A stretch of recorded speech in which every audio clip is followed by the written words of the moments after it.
Hooby dooby, everybody. Ugh. I was going to say we're going to have an easy show. And then No, everything we're not. happened. Then everything happened. But Everything fucking happened. for first off, Ashley, before we get started, let me let you guys know that apparently we are time traveling tonight because according to the list I saw, the show was supposed to start at 3:33 a.m. tomorrow. I set it for I set it for 1 a.m. my time, which is like 2 minutes ago, so 3:33 a.m. tomorrow. And by the way, having just completed 3 straight days of running, I did a 5K, which is 3.1 miles, a 10K, which is 6.2, and a half marathon, which was 13.1 miles. I've now completed 22.4 miles in the span of 3 days, and I have this to show for it. Now, technically speaking, says let the Wookiee win on the back of it too. Now, technically speaking, the Star Wars Rival Run was supposed to be today. This weekend was supposed to be the actual race weekend. However, because of that got canceled, so we decided to do it virtually. So technically speaking, I signed up for the virtual half, so I would have a 2000 because I've had medals for Run Disney since 2018, 19, and now 2020. And there's only one more Run Disney race in this year, and I can't do it because of Halloween Horror Nights. So because of that, I wanted to get a 2020 medal, and I was just going to run it virtually anyway. So they canceled the race, and this is the only medal that you can get from the race now because the race got canceled. So yeah, I am very proud to wear this because I have earned it. why God didn't no. why didn't they do a race? Why didn't they actually just do it? Well, considering the fact that everything's closed right now, it's kind of hard to do a race S- at the Walt Disney World Resort. Sports are essential businesses. Do you We really want to try to run with everybody in the same corral? Yeah, not a good idea. But But sports is an essential business. I'm trying to make a point here. yeah, we'll get to that crap later. We'll talk about that psychopath in a little bit. Don't worry. Um, And we're not talking about New Jack for a change. Um, no, but Session Moth Martina apparently is. oh dear, that's how crazy Apparently, that. it's funny. It's funny you mentioned New Jack actually because I read just something on Twitter just a few minutes ago on New Jack's Twitter. He said that this person that threatened him was actually a ring, not a person. The wording of the tweet was he was threatened by a ring. He's like, I've done a lot of things in this world, but I've never been threatened by a ring before. Okay. And I'm like, all right, that's a thing. Do Lots we to do talk we know about. if Sorry. do we know if New Jack's in the UK? Because it is legit 420 here. Because it's getting on the verge God. of it's getting on the verge of smoking a bit too much of this on. Ever so slightly, just a Oh little Lord. bit. Well, yeah, it's definitely something I'm not going to be taking advantage of. And the fact that Mallrats is actually going to be doing a watch along tonight. So I'm happy about that. I want to Oh, check that out later today. One of my favorite Kevin Smith movies. So yeah, this is the weekly wrap up. I'd love to put wrestling in here, and that's the reason why I say featuring, mm. because you never know what we're going to be speaking. It's going to be wrestling because I don't talk about anything else unless it's entertainment based. Not right now or forevermore, really. So yeah, let's get to the let's get to the news. You want to go day by day like we always do here? Yes, but separately. We're gonna Okay. get the easy one out the way first, which is AEW. Because AEW had nothing important happen in terms of like major events. There's storylines and stuff and like matches that we can, briefly talk about. But like You're nothing of significant oof. A factor. nothing nothing catastrophic that can create craziness. So, AEW Dark only had one match this week. Sean Spears beating Billy Gunn, which was, okay, but like nothing special. It wasn't bad. I mean, Sean Spears is starting to finally get his sea legs in AEW. I like how they got around calling him Billy Gunn, but they did the Cody and Brandy Rhodes thing like they did in TNA. Mm-hmm. It's a big win for Sean Spears, though. I mean, granted, Billy Gunn is kind of low on the totem pole when it comes to the AEW roster, but when it's all said and done, he beat someone who has a legendary career. That's a big feather in his cap. Then we had the build to 200 on being the elite. So many good things about BTE this week. The thing I do want to point out, Hardy explaining the rules of a squash match. How? Do you have the rules in front of you? Because I do. No, yeah, I was gonna say you were gonna be prepared. So there's a 3-minute time limit. Job guys can only perform one offensive move. If the match is contested under tag team rules, one combination move is allowed. Rule number 3, job guys must not be in better shape or more tan than the top talent. And the most important thing of all, the finish only occurs when the overact performs a finishing maneuver once used by the Legion of Doom, the Acolytes, or the Steiner brothers. Anybody else? Get out. I like the fact that SCU came out to a backyard wrestling tastic sung version of Iron Man. And Justin Roberts' line here was just priceless. He says, now approaching the ring at a combined weight of 418 pounds, the established stars that will win and beat the piss out of these enhancement talents, SCU. Yeah. Doomsday device on Andrews and SCU win, of course. No surprise there. I'm intrigued to see where it goes. Now that we have the, I guess that's AEW's equivalent to the whole Boneyard match. It's we'll get to that. Let's make stuff complicated. But also we'll get to the Hardy make compound later this week. But also make it yes. That'll be coming up. Luchasaurus still looking for his tail. This time he tried to find Jungle Boy.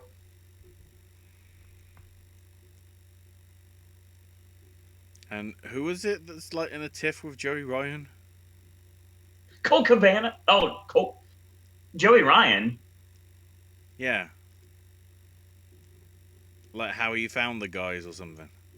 No, what Joey Ryan did is bar wrestling was how he put the Jurassic Express together. Oh yeah. And of course we have Kenny Omega and Colt Cabana's routine once more. Forever. I love the Benny Hill routine with these guys. Forever.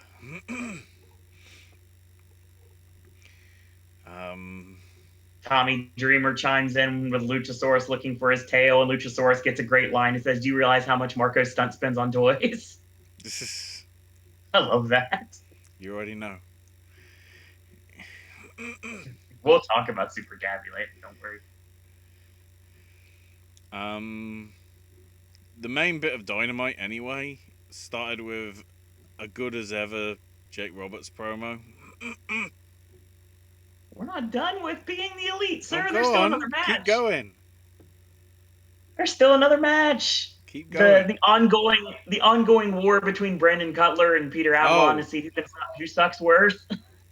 Who has the worst record, and they both end up in a 3-way dance with Scorpio Sky, and Sky beats them both at the same time. Yeah, pins them both, so they're both still non-undefeated. I'm guessing 200 is going to be the ultimate, like, one-on-one. It wouldn't surprise me.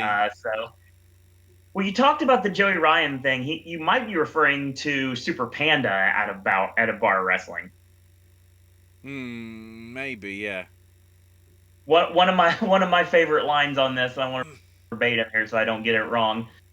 Joey was the first person to put Luchasaurus and Jungle Boy together. Without him, he would still be Vibora waiting for season 5. Yeah, that's the That bit was that I great. remember. That's the bit. Luchasaurus goes. Luchasaurus goes. Everyone knows there wasn't going to be a season 5. And that's why it was a great retort, because it's like, he's right. He's right. And of Um, course, they're building to Matt and Nick one-on-one for BT 200, and the build up for that is what it started. um, hold on. You have to fill in. Talk about Dynamite. I have to grab my din-dins. Din-dins. Well, we're going to go to BTE Part 2. And in BTE Part 2, there's an Under the Limit Battle Royal, which the rules are as followed once again by Broken Matt Hardy. Rule 1, every 60 seconds, a new person comes in. Rule number 2, you can enter the Battle Royal in groups of 2 if you're jobbers. And number 3, the winner of the match gets the main event BTE episode 200 and chooses match. I kind of went ahead of myself with the Matt and Nick thing, but we're still there. So yeah, we've got some good stuff here, back and forth between Frankie Kazarian and Scorpio Sky about what number they have, and they were kind of gesturing that they have 1 and 2. Chris Daniels pops in and he was like, "Hey, what numbers do you guys draw?" And they just bomb out, so it worked. Private Party had basically a backyard wrestling session with their friend EJ. So that was really interesting. I enjoyed that actually because of somebody that came from the backyard. It kind of reminded me of old times. Don't even lie about it. And then the next thing you know, the doorbell rings, and which is funny because the doorbell rang the first time when EJ was at the entrance of the backyard. But the funny thing is when it rang the second time, there was a teddy bear wearing a face mask. It was a giant stuffed teddy bear, and it was thrown onto Private Party. And next thing you know, there's an explosion graphic. We get a video call with Britt Baker, Britt and Tony, of course, having that tremendous chemistry back and forth. And then we bring in Benigno Bodega once more. He's doing the old Gary Spivey thing that WCW and NWA used to do with the fortune teller gimmick, and I like it at all. I like it a lot. It's basically like, first off, no refunds. And okay, whatever. And we only accept cash for charge, no insurance. And basically, it's like, I know you got it. You still have that WCW money. I just love the wording there. So he does. I don't. You despise entering their arena too. Boomer Sooner for JR, and you still have heat with Mick Foley for ruining his championship win on Nitro, and of course he was talking about it. And basically, Tony will receive a phone call today that will show him the true life meaning. And the next thing you know, Bodega says one more thing. You have a cavity. And Britt's like, yeah, I knew it. I told you weeks ago. And then the next thing you know, he answers his phone. Tony picks it up, and it's Steve from Starbucks, basically congratulating him on getting the position of head barista. And he's like, son of a bitch. And he hangs up the phone. It was like a random stuffed dinosaur, like in this like dream sequence with Luchasaurus, and it was like asking Luchasaurus was asking if it's his mother, and his mother calls him a disappointment, and he's like, "Find your dirty tail, all your friends are gone." And then showing like the asteroid hitting the Earth and everything, like it's the literal dinosaur ride, which I need to ride again sometime in the near future, hopefully sooner rather than later. And then next thing you know, he sees Super Panda, and then he goes to turn around, and it's Taya Valkyrie, and she says, "Time to cut the head off the snake." And she swings a sword, and he wakes up, and it's like, it's just a dream. And then next thing you know, you see his socks, see Kenny Omega trying to get into the bathroom, and next thing you know, Colt Cabana is like trying to tell him, like he's basically not there, and he's wondering what's going on. Kenny really has to go. And the person won't open the door, and it's Cabana. And then Kenny runs to the other door, and we see Darby Allin for a split second, which is hilarious. Then all of a sudden, Kenny gets the toilet paper roll thrown at him. More Benny Hill skit, which I love hilariously. And then we have the Under the Limit Battle Royal, and the Under the Limit Battle Royal starts out with Frankie Kazarian and Scorpio Sky. Chris Daniels comes in at 3. Daniels is like, hey, let's make this work. And next thing you know, Daniels gets eliminated. So that makes sense. Because Daniels goes over the top rope and he gets his wrist stuck in the top, like in between the ropes, and he almost breaks his wrist when he gets thrown over the top. So here's the fun thing. Matt Jackson comes in at 4, and the next thing you know, before he gets done, he comes out and he starts playing basketball in the court with Scorpio Sky after he does not go over the top rope. And then he super kicks them, and then he puts Kaz and the Sharpshooter back in the ring. There's a random stuff. Here comes Team No Limit with Lotto and Andrews coming out. And then Peter Avalon comes out, Brandon Cutler comes out, Nick Jackson comes out, and they say that Frankie must have been eliminated off camera as we get down to the nitty gritty with Matt and Nick. They're both out. Kaz comes underneath from the ring. It looks like he's about to eliminate both of them. And Nick ends up hitting a German suplex on the ring apron in order to get the win. And then, of course, it's announced no DQ, anything goes, one-on-one BT 200, Matt versus Nick Jackson. So, yeah, that was really well done. And as soon as Ashley returns, we're going to go into Dynamite. Dynamite, of course, starts out like Ashley was alluding to with a Jake the Snake Roberts promo. Fantastic stuff, basically saying that the TNT Championship was made for Lance Archer. Every place he goes, he commands attention. He was made for this. And he's like, do you want to take the bone away from the dog? Alluding that the bone is the TNT Championship. And he says every time he wins, he gets closer to what he wants, of course, which, of course, means Cody. And then he starts talking about Cabana. He's like, I know what he's capable of, but it's not enough. It's not going to be enough. Archer has a huge chip on his shoulder, and he was forced out of this country to make a living in Japan. He's a friggin' animal. Listen to me or regret it. Your choice. So we get the TNT title tournament, which is plugged a little bit. We have Britt Baker coming back for the deviated septum and the bloody nose from last week. Buy that shirt on shopaew.com. And, of course, we have Sammy Guevara and Shawn Spears. And, of course, they're also going to be in action later on in the night. Also talking about Chris Jericho and the Bubbly Bunch, which immediately I knew that was going to be fun. I really enjoyed that contest for watching AEW, where basically someone who's 21 and over can win a AEW prize pack plus a half case of a little bit of the bubbly, which I did not enter because I did not have a reason to win the alcohol, but I'd like to have done that anyway. A really great video package on Colt Cabana airs, and he's like, I expected to come here in AEW and be undefeated, get people talking, but no one took me seriously. And now I'm a little charismatic. I'm going to look to have a little bit of fun, but can I win? And as Ashley returns, we're going to talk about Colt Cabana talking about Lance Archer. Oh, yeah. Colt saying, don't underestimate me. And everyone's going, look, you're not winning. And then, I mean, I came up with a brilliant scenario for him to have won that match. They were never going to go with it, but it would have worked. I'm trying to. Some people have been saying that's one of the best squash matches they've ever seen. That wasn't a squash match, Ashley. That's the thing. It was a competitive match. Yeah. It's not like Colt was like little offense. There was opportunities where something could have happened.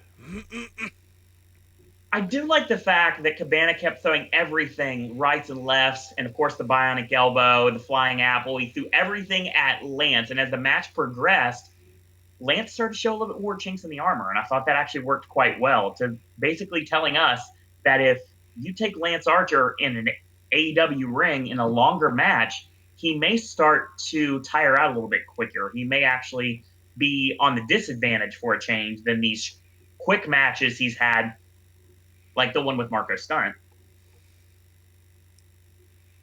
And it was a really solid match. And then, of course, we saw the pounce. We saw the ginormous choke slam. And then Cabana basically took advantage of Archer playing to the crowd a little too long. And I'm talking about the crowd at home in this situation. Cabana hits him in the forearm.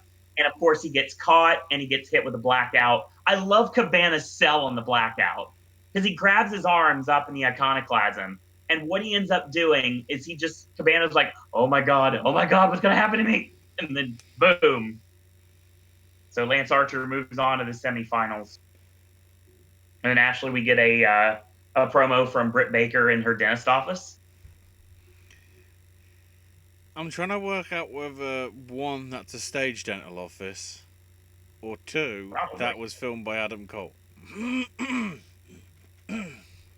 Yes and yes. That's let's my just response. let's just hope. Yeah, as far as I Um, know, Britt Baker moved to Florida, so. Britt beat Cassandra Golden in a squash match, pretty much. Oh, hold on. Want to gloss over the fact that the MMA and the wrestling talent Oh, were picking who was going I to win. I was sick of this. Guess who the MMA guys went with? Jake Strong. Of course Who they is did. Jake? Who is Jake Strong? He is the current Lucha Underground World Champion, dear sir. Oh dear God, I forgot about Do you his not name. Was remember? Jake I don't Strong. want to bring up Roundabout because we'll get bloody copyright struck and then we lose demonetization. Why do you have a knife? Why are you being super dabby right now? You You already already know. know. it's it's ProWrestlingTees.com. for my dinner. Anyway, It's for my dinner. I need a but knife. Ashley, but Ashley, besides the whole, the of course the wrestling, anybody from wrestling is going to choose Moxley, and anyone from MMA is going to choose Hager. And then also Ariel Helwani dropping Hager's shoot name, like full shoot name, like it's like he's McConaughey in Ed TV talking about Burton Leon Reynolds Jr. So I wasn't going to let that line slip away. Taz had a really awesome, really short product that was basically talking about how the head and arm triangle works. And it Yeah, was a great thing to that talk was the about, good especially if bit you're to not a have the wrestler. wrestling guy talk about MMA, where it's like just express that the things that he can take from his Bellator fights can be adapted into effective things for a wrestling match. The Of grips course. and the holds and everything. It's And of course, Ashley, I'm sure you're not be surprised if I say this. If it was 20 years earlier, we could see a Taz in mixed martial arts, or even like Josh Barnett Bloodsport, easily. And I think he'd do quite well. Like you talked about Dr. Britt Baker beating Cassandra Golden. She's using the curb stomp now. I'm okay with that. It fits her character. But it was kind of awkward to do the curb stomp to Cassandra Golden. I won't even lie about that. uh, But they didn't do what they did last time when we had the teeth, the cell of the bloody mouth and the teeth falling yeah. out. So I have a feeling the more vicious she gets, the more Hikaru Shida has to worry here. And they can't really do much with the women's division because there's not many that are able to would take a shot. They weren't able to head to the tapings Yeah. when they were in Georgia. So there's not much of a women's division right now. However, they're doing what they can with whom they've got, especially the fact that there's not enough baby faces in the AEW locker room when it comes to the women's division. Yeah, it's just going to be basically Sheeda and whoever they can get that's in Florida or Georgia. Or both. They get Ron. They get Ron Funches. Ron Funches. He talks about John Moxley. And then, of course, Goldberg. Because he has to go over with the... I'd like it if they did, like, I'd like it if they had the mix of, like, maybe an MMA guy at this point sort of going for somebody that wasn't the MMA guy. Right. It's like, let's get some boxers for their thoughts on Floyd Mayweather versus Big Show. I wonder who they're going to go for. Nobody wins. This is true. Then the bubbly bunch happened. Oh my! First off, it's officially announced May 23rd is going to be Double or Nothing. They're going to be going along with the pay-per-view. Pay-per-view in isolation. Probably here. Somewhere. Most likely here. Although, by copyright, it cannot be Fight Island. We'll get to that. I don't want to talk about Battle Royale quite yet. We'll get there in a bit. Yeah. We're going to talk about Battle Royale and the Raid today, so we'll get to that later. Bubbly bunch. Oh, What a God. great concept. Just, like... What a great concept, but somehow it didn't work. I I get it, but at the same time, it's like, okay, this has gone on a bit too long.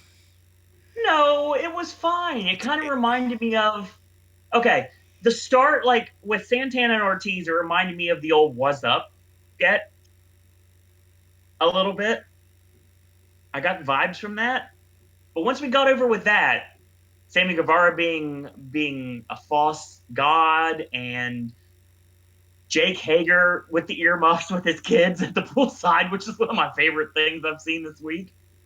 And of course, Jericho basically channeling his inner Ozzy Osbourne with his orange juice. what I don't appreciate is Santana and Ortiz stealing from Scorpio Sky. Because That's fair. the best thing, the best is like, no, that's Scorpio Sky's gimmick on the indies. True. We don't need to hear it from you guys over and over. It's okay sort of when it's entrance music, but when you're just randomly saying it sounds like you've got Tourette's and somebody needs to put you out back old Yeller.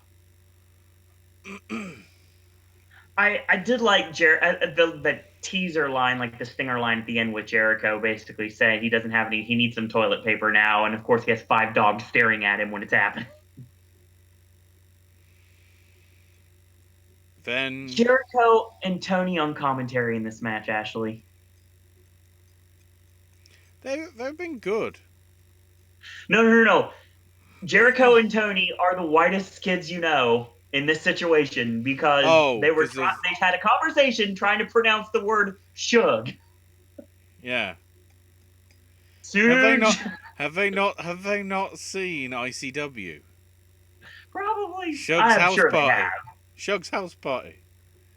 Okay, it's Jericho, of spelled course, he just differently, gave but it's up. the same sound. Jericho just gave up and called him Pineapple Pete the whole time.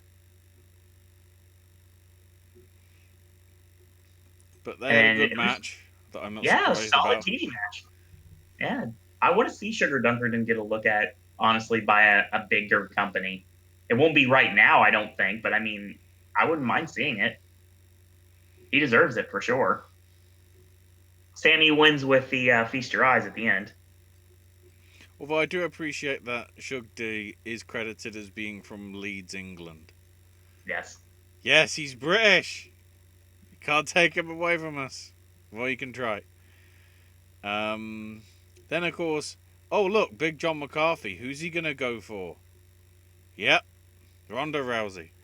And don't forget the tease of Darby Allin and Sammy Guevara. Yeah, that's the build to next week. Yeah, which I can't wait for. And of course, Sammy got to drop the second S word of the quotient for the week when he got to say it to Darby Allin as well. It's like, tick it off the list. Now, one more. Apparently. Chuck Taylor and Kip Sabian had a very good match. Yeah, seriously, this stuff's like it's weird because I was listening to Dave and Brian like you do, and next thing you know, I heard that this had one of the best ratings overall of the entire show. It's the power of the orange.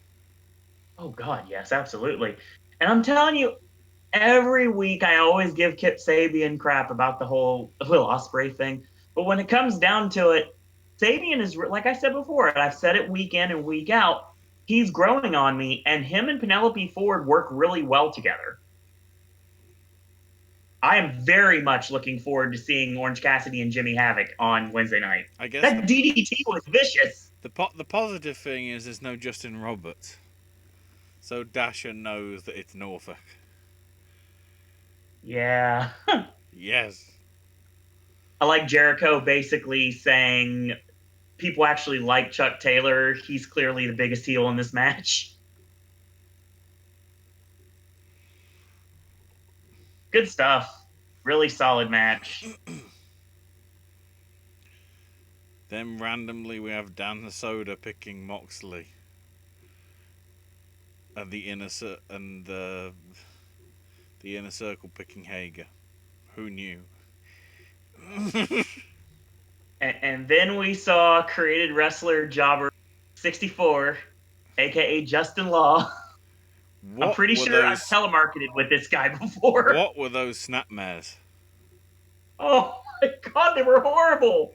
Oh my, the first thing you learn when you're one of the first things you learn, like the first week that you're training in professional wrestling, is how to take a snapmare. Dear God, what was that? One, where was this taped? And two, which wrestling teacher needs to be fired? Oh, Jesus. well, given what's been going on around this state lately, I think people would probably be talking about the Team Vision Dojo, but I'm not going there, so. Damn it, Teddy! You bastard! See, okay, here's the thing. The great thing is Sean Spears is like, okay, this pro wrestling stuff is not working. So let's go amateur wrestling. Yep. And he almost got pinned from the referee position. And he's like, we'll go back to pro wrestling, and I'm gonna murk you with this Spicoli driver. Spears didn't even take off his shirt. Why did we bring in somebody that doesn't know how to wrestle? Hey, on the other program, those people are getting pushes. What was the name of the... I can't remember the name of the old guy that New Jack nearly murdered. Gypsy Joe? Yeah. He could Gypsy wrestle. Joe's great. No, but it was just... It was I've sort worked of... many shows with Gypsy Joe. Oh, who's the... Hang on. New Jack said himself he had remorse for Gypsy Joe. Who's the... Hang on. Who was the idiot that took Inoki on? Oh, the fat guy? Yeah. God. He just open hand slap Inoki, just like slap death into him, basically. I don't know whether he was a proper wrestler. If he was, I apologise, but he was just about better than Justin Law, and that one became a shoot fight. And Sean Spears, Justin Law nearly became a shoot fight, I think, at some point. I think Justin Law was about 2 seconds from becoming Mike Bell all over again. Mm-hmm. But Spears ended it quickly when he realizes it wasn't. And I don't see AEW using this guy ever again. So next week, Sammy versus Darby Allin, and Sabian versus Dustin Rhodes, with now the added stipulation: if Dustin don't win, he retires. Who has been saying since day one it was going to be Dustin winning over Sabian and then Dustin against Archer, and this exact same dialogue is actually mentioned word for word verbatim, that you would have Archer destroy Dustin to get under Cody's skin, leading to the finals. It writes itself. Yeah. And since AEW actually knows about booking, it makes sense that they're actually going to go that route. Yeah. The question is, see, if they had that semi-final before Cody's semi-final, maybe that'd be sort of mind games. Mm-hmm. Which would allow Darby Allin with sort of a chance to upset. And then you can still have the whole, I have Cody against Darby in the next round. Yeah. No, but I'm saying Cody hasn't got the mind on his game because of what happened. Oh, yeah, I can totally see Darby getting I said this last week. When it comes down to it, Cody or Darby can win. There's storyline to make them both happen. Yeah. But there's more. If they're building up Darby Allin to be the next version of Sting, which clearly they want to, I will stress right now, there is much more money to be made with Darby chasing a heel champion than being the first champion.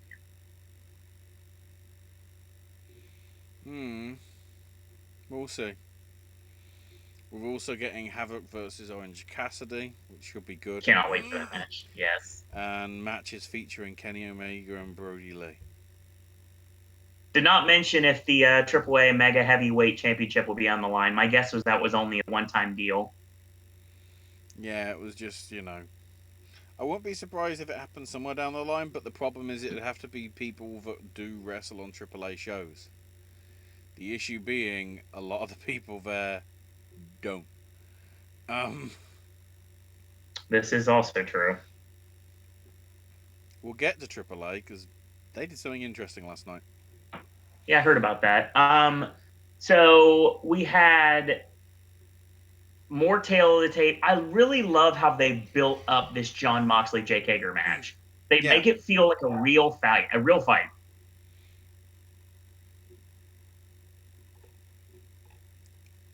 And then they had the battle, and it was 31 minutes long. And I will not lie to you, I love this match. Um, the key thing for me is Jim Ross actually looked like he belonged in this for the first time in quite a while in terms of AEW. He really wanted to care. He seemed really on his game with it. Mainly because he was 100%. doing it solo as well. He was doing it Joey Styles style. And it worked. It worked really well. And everything that Jim Ross said was impactful in every way possible. The issue Over was both when guys. the issue was when Hager was like doing his getting heat stuff. Mm-hmm. That's the bit where I was thinking they needed to save this for a crowd or some Yeah, sort of audience, not an empty arena, completely empty arena sort of deal. I mean, I'll give them credit for doing it at Daly's place because they had a lot more real estate to work with. And I like how Jim Ross, like, it was mentioned. It was mentioned already previously in the week when Moxley was on Observer. We did that interview with Dave and Brian, and he basically said that we're not going to insult your intelligence. We know there's nobody in the crowd. And he basically said they were going to do that.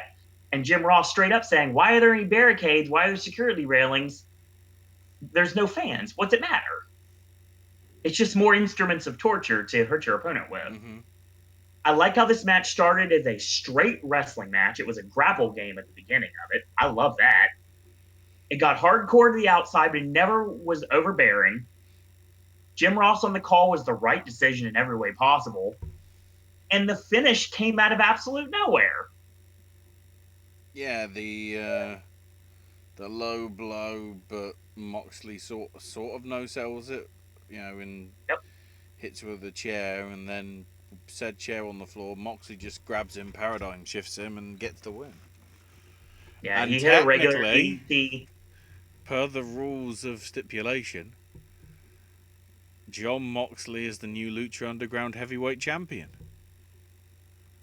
The titles have been unified. Lucha Works for me. Underground is officially dead. No fucking to be continued meme there, you bastard. I don't know if you can say that because if you talk about BTE Part 3, Lucha Underground talent is still alive and well on this show. Talent is. I'm saying the spectre of the title. This is true. The spectre of all that random shit that happened at the end. As if you sort of expected at that season 4 that it wasn't coming back, with the fact that they decided to do about 7 different cliffhangers. Oh, God. I got so tired of Roundabout. Oh, my God.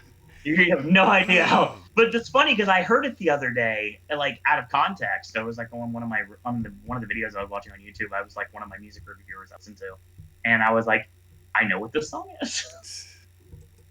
Thanks, Ashley, we're getting JoJo's it. Bizarre Adventure.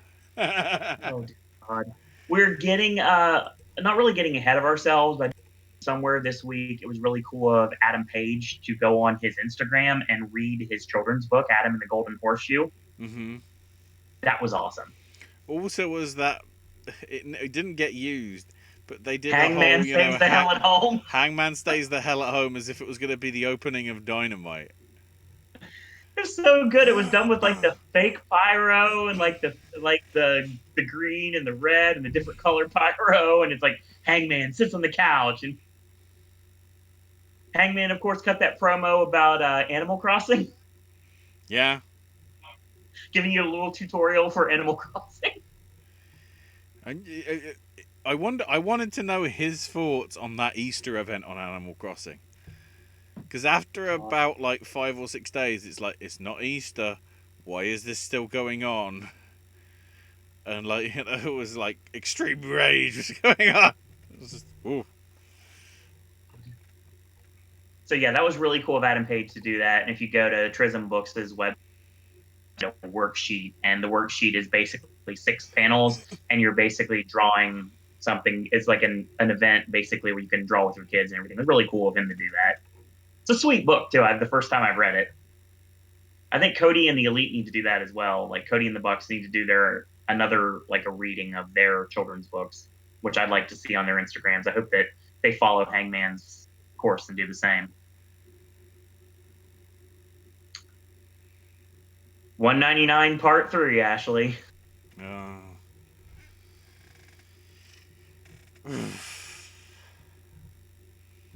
I just want to get to Impact Wrestling.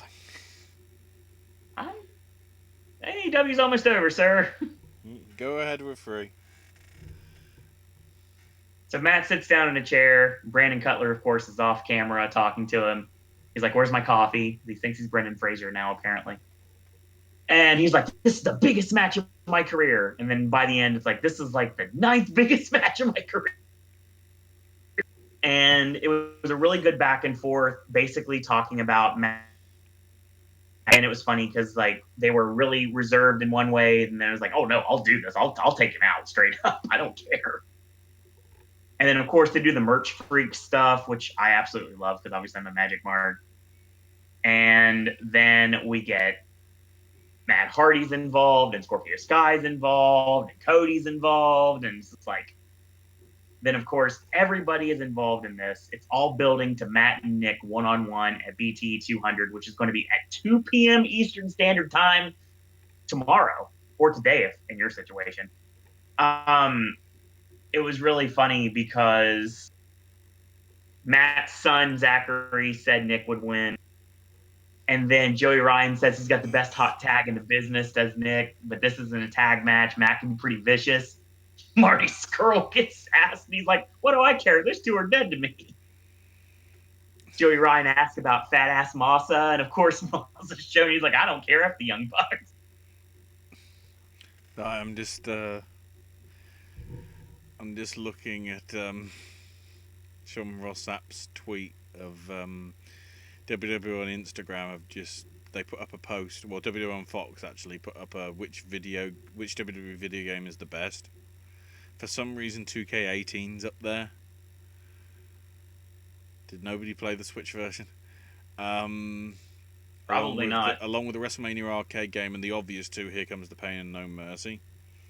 In the comments, EC3, No Mercy, hands down. Hey, I'm fired. We'll get to that. I know, but it's just funny, and I'm not going to remember it in an hour. Cabana basically talking about being on every episode being the Elite. Yes, I've done that. And then he's like, "This match means the world." And then Flip Gordon spits out his water and he says, "Can I get?" So good. Cabana gets back in again, and Kenny yells to Colt to get out, and Brandon Cutler gets asked, and of course the Bucks push him both. And the next thing you know, they get back to it, and Matt and Nick BTE 200 tomorrow. And of course, the culmination of Luchasaurus' search for his tail, I'm sure, is going to be talked about. We did tease Super Panda, so I have a feeling it's going to come through. And I think we got Cash and Dax probably need to say something before too long, if I guess correctly. But we'll get to that later. One thing I will say, Ashley, about the road to the TNT Championships is the Zoom call they did with the most unorthodox group I think I've ever seen together. Yeah. They like to be out there. I mean, because you had Braxton and Andy and Allie on one call, well, on 2 calls separately. You have Joey Janela, you have QT Marshall, and you have Britt Baker. And then there's Tony, and then Cody's taking all these advices like that. So, I mean, it was just a cute thing I enjoyed, and I really very much, especially after the week we've just had, cannot wait to get down to some wrestling on Wednesday night. So, the major thing of note for Impact Wrestling is The fact they're filming until July. no. Somebody in the world, maybe not Impact Wrestling, because I'd like him to be on a bigger stage. Hopefully AEW, because I don't think WWE's got the money for it. Good. Somebody needs to hire Mike Jackson. Oh God, yes. Mike Jackson's is a national treasure, sir. Mike Jackson, who's 70, cut a holy shit incredible promo and made Johnny Swinger look like $1 million because it was all about Jackson, not about Johnny Swinger. Well, Swinger's gimmick makes perfect sense now. I like how he's doing like the old brother gimmick from like the 70s and 80s and everything like that. He's trying to be Mike Awesome. Yeah. Except not somewhat. try and kill himself. Ooh. No, I meant with like all the crazy shit that Awesome did as 70s guy. Because it was basically just the awesome stuff. You know, I mean, like remember, when he tried to kill the insane clown posse? Yeah, he tried to kill Shaggy 2 Dope by making him slide off the top of a fucking bus. Awesome bombed him on top of the bus, and the next thing you know, Shaggy was about ready to fall, and like Awesome put his hand down to try to catch him. He's like, he's gone. But yeah, Mike Jackson is just like, man. Wicked clowns will never die. Mike Jackson's amazing. Mike Didn't Jackson. He do like WrestleCon a couple years ago? I can't remember. All I know is Mike Jackson is wasting an Undertaker needs to happen. Because if he can do it at 70, those guys can do it at like 50 something. Yeah. Then I do know that their tapings. I don't want to step on your toes here. I do know their tapings does not have both their world and tag team champions involved. Yep, Tessa Blanchard is unavailable for whatever reason, so we can't do anything. We can't do anything with her. In hindsight, considering all the allegations against her, I'm wondering whether it's because reasons. She won't be the chance. She will not. I will say right now, she will not be going into 2021. That's my prediction. So TJP and Falabar beat the Rascals, Reno Scum, and XXXL.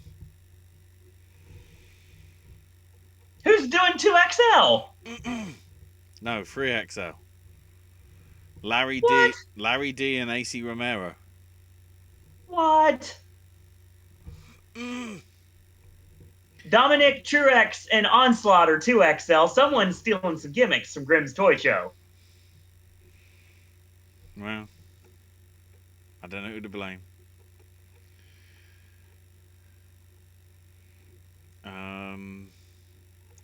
Hernandez beat Rohit Raju because reasons. Oh, Raju's lame anyway, so that's fine. I didn't know Hernandez was back. That's cool.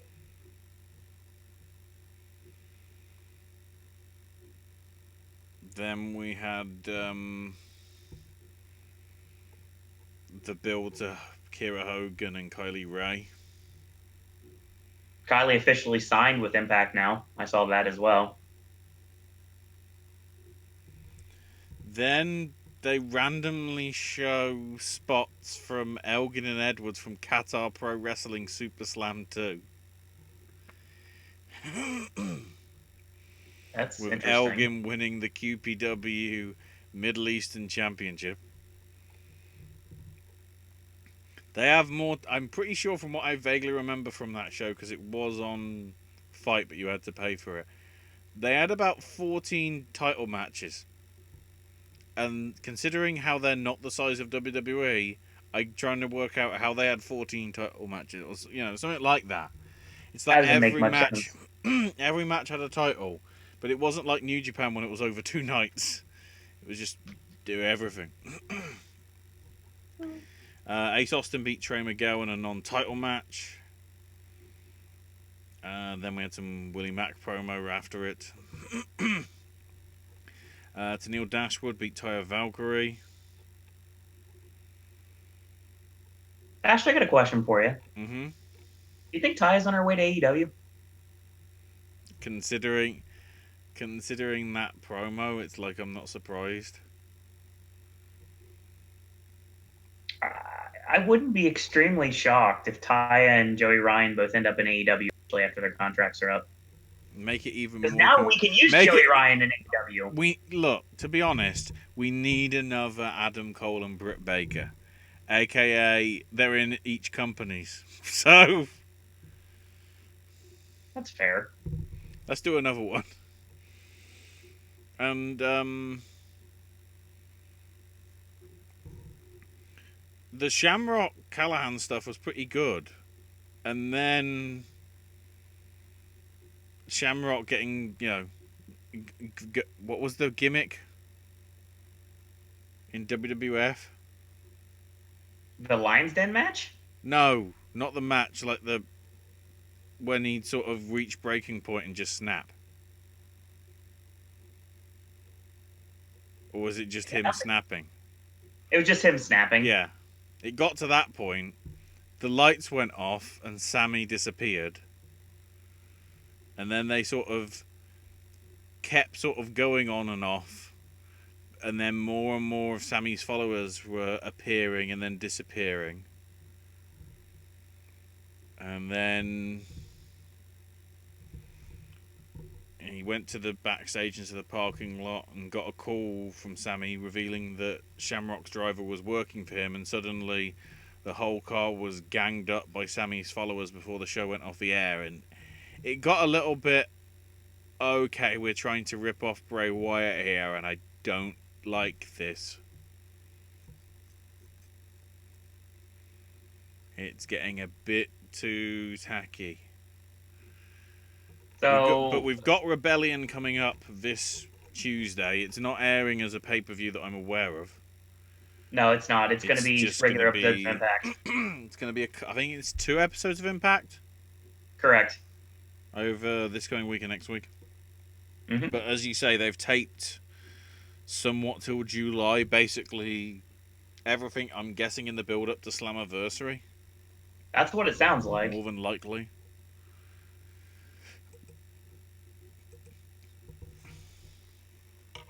So, Wonder if they would come back here for Slammiversary. looking at the time, we might as well make confirmation that this show is going longer than 2 hours. Because we need to talk about WWE and everything. First off, we'll talk about the on-camera stuff. The actual wrestling shows. Yeah, let's get that crap out of the way first. McIntyre gets challenged to a match with Andrade, which of course builds up to the history of how Andrade beat him at NXT. Yeah.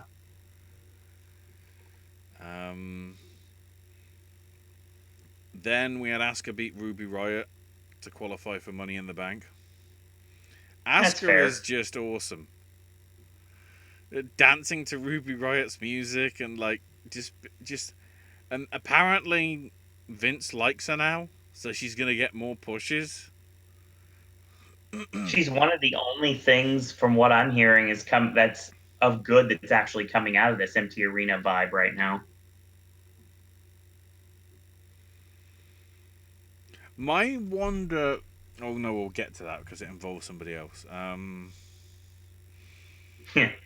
Then MVP brings us back for the VIP lounge, even though it's really just a backstage introduction. So next week there'll be 3 men's Money in the Bank qualifiers: Murphy versus Rey Mysterio, Aleister Black versus Austin Theory, and Apollo Crews versus the king of the ladder matches himself. So I was expecting an interesting name. Not somebody that really hasn't wrestled that well in what we've seen from him. Admittedly, that hasn't been much because he got thrown out practically immediately in the Rumble and he got Claymored pretty much instantly in the match that he had with Drew. Actually, I haven't seen good things from MVP since the Beatdown Clan. Yeah. Honestly. It was all going so well, then he said the M word and got fired. Pretty much. He Kyle Larson it before Kyle Larson did it 7 years later. Dear God. We will not be talking about him tonight. Austin Theory, the guy that literally went from 3 months ago to just being on Evolve and FIP shows to Raw and main eventing WrestleMania. Well, not main I'm gonna eventing, start. but I'm gonna start calling him Mr. Right Place, Right Time. Because there is no other world that we live in that Austin Theory is the one they would pick out of all the talent they have on that roster, some of which still have jobs, that should be in that spot.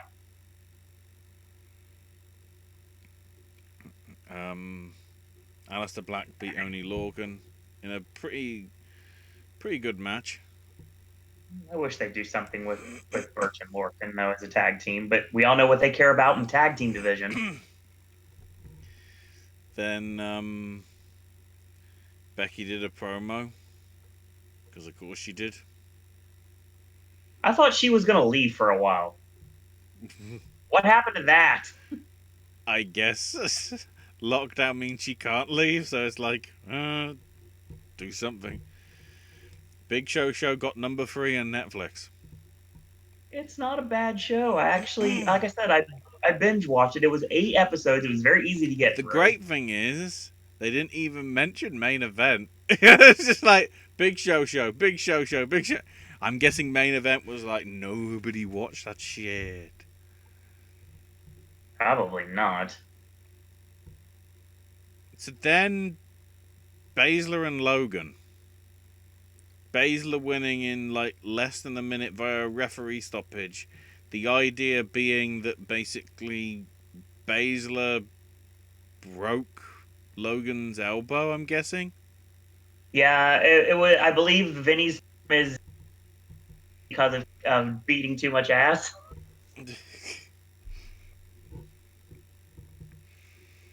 um, And of course, my boy getting a lot of crap on social media because he finished wrong.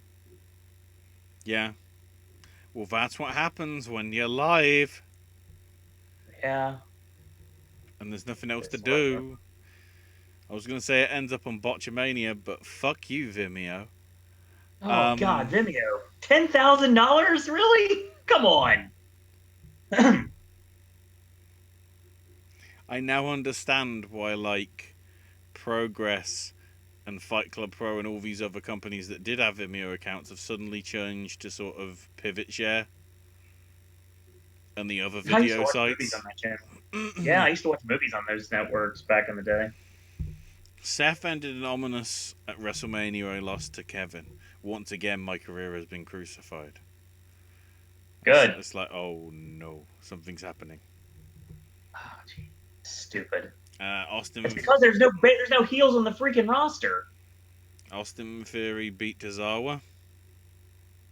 Because of course he did.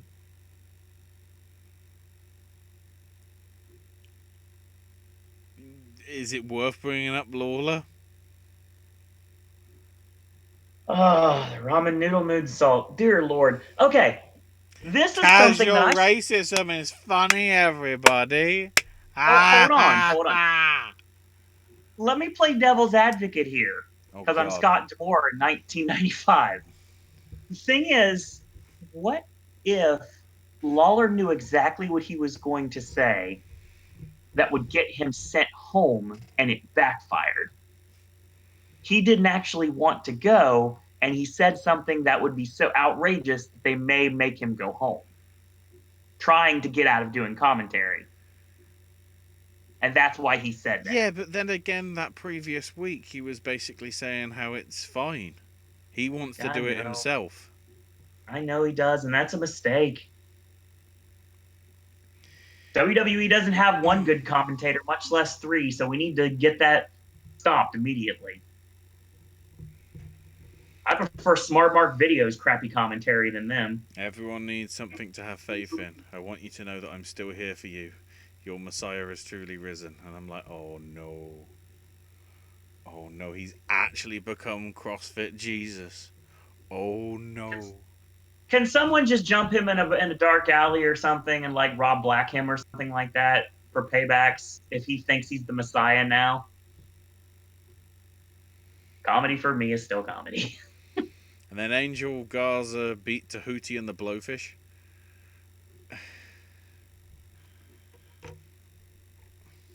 Because, That's all that needs to be said. yeah. The Garza win with like the middle rope moonsault. Yeah, no, the Wing Clipper.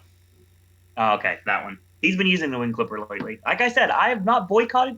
Okay, basically speaking, for the most part, I've boycotted WWE. So I mean, this is all Ashley now. I'm just gonna chime in on my thoughts on things. Nia Jax beat A lot to say Kairi. later. Nia Jax beat Kairi Sane with the Annihilator.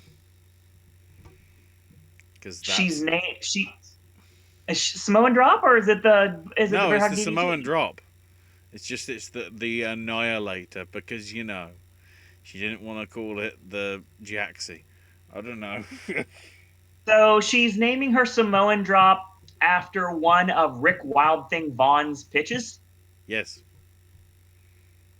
Well, one thing is I'd rather see Rick Vaughn pitch than Nia Jax work. So, hi Kairi Sane, welcome back to Japan.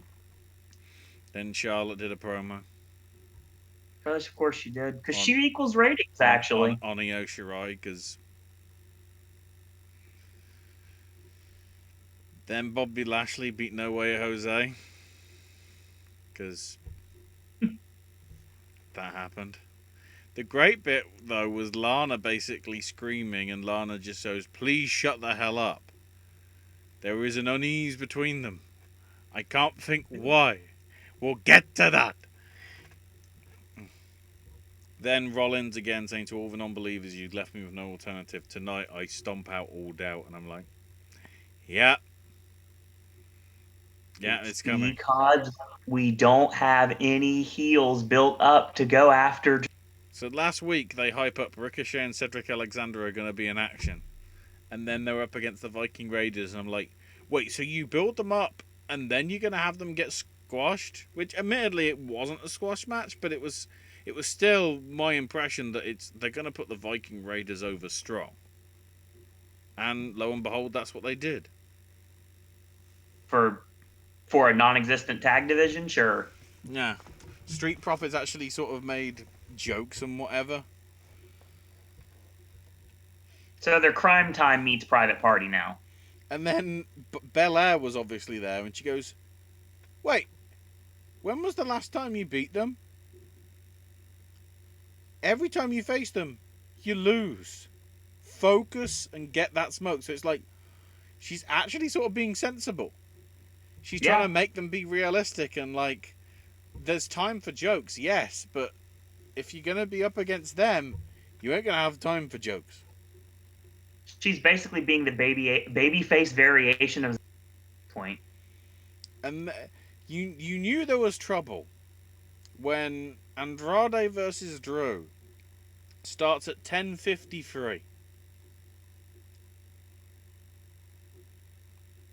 So we had 7 minutes to do the match. McIntyre obviously wins with a Claymore, except suddenly Seth's music hits, Garza hits him with the advantage, Seth super kicks him, hits him with the stomp, and then another one just as they went off air, and it's like, if that's how you're building, it's like, we know that Drew is sort of responding to this, and I'm like, if this is Money in the Bank, they are pushing this way too soon. They don't have any heel challengers for Drew. That's the problem. They haven't built it up. You know what would have been a good challenger for Drew? Big Show. Except they just decided to pull the trigger on it the very next night, rather than try and do a build for a few weeks. If you build Big Show up properly, he could be a proper challenger, especially when there's no challengers involved right now. I mean, he could be a good secondary pay-per-view challenger without a doubt. If you wanted somebody to challenge Drew at Money in the Bank, make it him. Make it, somebody that you could build in like the 3 to 4 weeks until you've got it. Not Seth. That should be a sort of tent pole. I know He Money in the needs to Bank's be like a good. lower on the card. I know Money in the Bank's like a good pay per view. You know, one of the sort of stronger ones, like the top tier B. But Yeah. a match that has the capability of the caliber of Drew and Seth needs to be on one of the big four, not And you just need the chucked away on Money in the Bank. well, the thing is, they like I said, they don't have any challenge to go after Drew at this point, and they don't want to do any face versus face matches Yeah. to try to split the fans online, trying to say which one they want to win. I would say split the crowd, but they're not doing that. So who cares about that at this point? Um, NXT started with Balor beating Eichner because why are we still trying to push Balor and Volta? If the match isn't Apparently, happening we're until October, why are we yeah, trying to do 6 months of build? they don't have anything else. Except they do, because we'll get to it. Yeah, I know what you mean. Continue.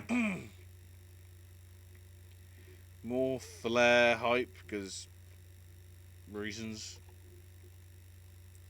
Zia Lee beating Aaliyah, but like that spinning wheel kick is not a great finisher.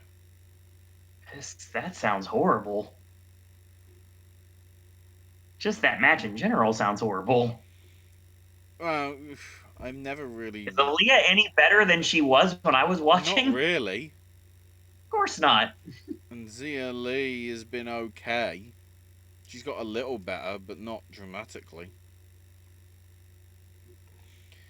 Um, then Tazara beat Swerve in Group B of the Cruiserweight So they're tournament. doing it like the G1, right? Yeah, Okay, well, sort of that's like good. the World Cup soccer. You know, it's a group of four, and then, well, yeah, I'd say it's more like G1 or Best of the Super Juniors, in which the top name from Group A and Group B face each other in the final. Or Starcade when they had like the single four guys, and they had the tag Mm-hmm. in like the round in the tournament where they were competing for points. So I mean, yeah. Then they did have a video a vignette, sorry, for Hail de Fantasma. Was that what he's being called now? That's what they called him. They called him Hail de Fantasma. They didn't call him Al. Okay. Also, the great thing is he's masked, And he's speaking Spanish again, apparently. but he's masked, despite the That's fact good. he lost the mask. Yep. In essence, he was Andrade. As soon as he lost the mask, people go, he looks attractive. Why did they put a mask on him? And so now they're just sticking a mask back on him. He is the Rey Mysterio of NXT. And he's Oh, like, real quick, put a mask back Ashley, before we get any further into the conversation, STV on chat is saying God damn it, Billy. hashtag Ash got a big show haircut. Not really. I'd have gone to grade 1 if I wanted a Big Show haircut. To me, this is more Vince. Then again, he got shaved bald, so it's like, who got really long hair and then suddenly went really short? Rude. Rude with those long, luscious locks, and then he's just like when he comes back in sort of 91? Was it? Did he have the short hair by then? Be 92. It should be 92 because when he came in the actually no 91 he was in WCW. So yeah, Yeah, it was around then. because obviously I'm a big mark for Rude. I always have been. And the thing is, the fact seeing him going into the WWE Hall of Fame was happy for me. But the thing about it is that you have Rude had the long bushy hair, and then he had that storyline with the Boss Man when he went off television because he left the company. And then when he came into WCW in 1991, he was having the short hair. Yeah. So Hi, WGS TV. So next, As good next, as we can be at this point. next we had Tegan Knox beat Raquel Gonzalez, which was like Okay, nice. here's the thing. I know you love Tegan Knox, and I get that, and I understand why. But can they stop trying to make Raquel Gonzalez a thing, Oh please? no, no, no! I agree. I don't get this. It's like you were blooming Sonya Deville 2.0. I don't And like Sonya, her either. well, we'll get to SmackDown, but she's starting to show that there might be something there. With Raquel, I'm like, we ain't gonna hit gold twice. So she's Tanara Conti then. No, Tanara Conti could actually wrestle. Yeah, but one of them right now has a job and one of them doesn't. We'll get to that in a minute. For how long? Yeah. Good point. It would be a point where Raquel was just like, why have I got this text message? Oh no! Then a very good sort of mini doc on Keith Lee. Sadly, it's ruined by the fact that it's currently culminating in the main event. I don't mean the show, I mean the Netflix movie. He needs to have a match soon so that doesn't become like the final chapter.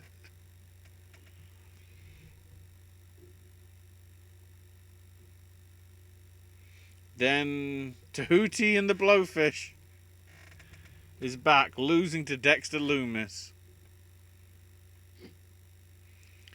It was a squash match, but it didn't have the same sort of menace or sort of like creepiness that Okay. the first Loomis match had. Sam Shaw in TNA. Good. Okay. I do an invisible question, like cross right now on that one. It's like, check. I'm good with that. Dexter Loomis with a ripoff of the Stranger Things theme song, just acting creepy for creepy's sake, using Jake Hager's finisher, which technically he did do first on television. No, not good. Why Wow, is this a thing? I'm sort of completely the opposite. I got what they were trying to do with Sam Shaw, and I like what he was doing, but the whole storyline there, like with Anderson and Hemi, was just like a bit too OTT. It was But okay for me, probably because I got to see most of it in person. the Loomis stuff, just the sort of the way he behaves, it's sort of. I don't want to compare it to the Undertaker because you haven't got He's sort of Mordecai. no, because Mordecai, I was like, this is just bad. Loomis, I don't like this Loomis, I'm character. personally invested in. Ugh. Now, granted, I haven't been able to see anything for myself. Maybe it's because generic music number 42 is being used for him. But you know, just his entrance and his mannerisms and everything works in its current form with an empty arena and everything, and nobody being Oh, there. My fear is when people are there, oh, it's gonna be dead. it won't be dead. The same aura and presence that you were getting from the quarantine days, if you want to call it that, are going to be different to when we're back to sort of, having audiences in attendance. Well, Ashley, as long as they still have the golf announcers, they're fine. I love that. Last week, Moro was randomly there, and now he isn't. So, I don't have words. Continue. then we had basically Adam Cole saying Velveteen isn't worthy of challenging me. And then Dream's doing his sort of promo, and Finn Balor interrupts. Basically saying, Balor says he's stayed silent, but no more. When you talk about the greatest NXT champ, that's me. And don't make ignorant comments or you'll get a date with the prince. And Dream's reply is, a date? And how about you grab your car and pick me up for, I don't know, next week? It's just like, just the way Patrick says it is just like, at first I was like, I wasn't sure about the Velveteen Dream gimmick. But in essence, he gold dusted it. He gold dusted it. He You don't. embraced it, and it made it such a thing that it's like I really like it. Yeah, it's definitely a lot different than what Patrick Clark All American was. That's for sure.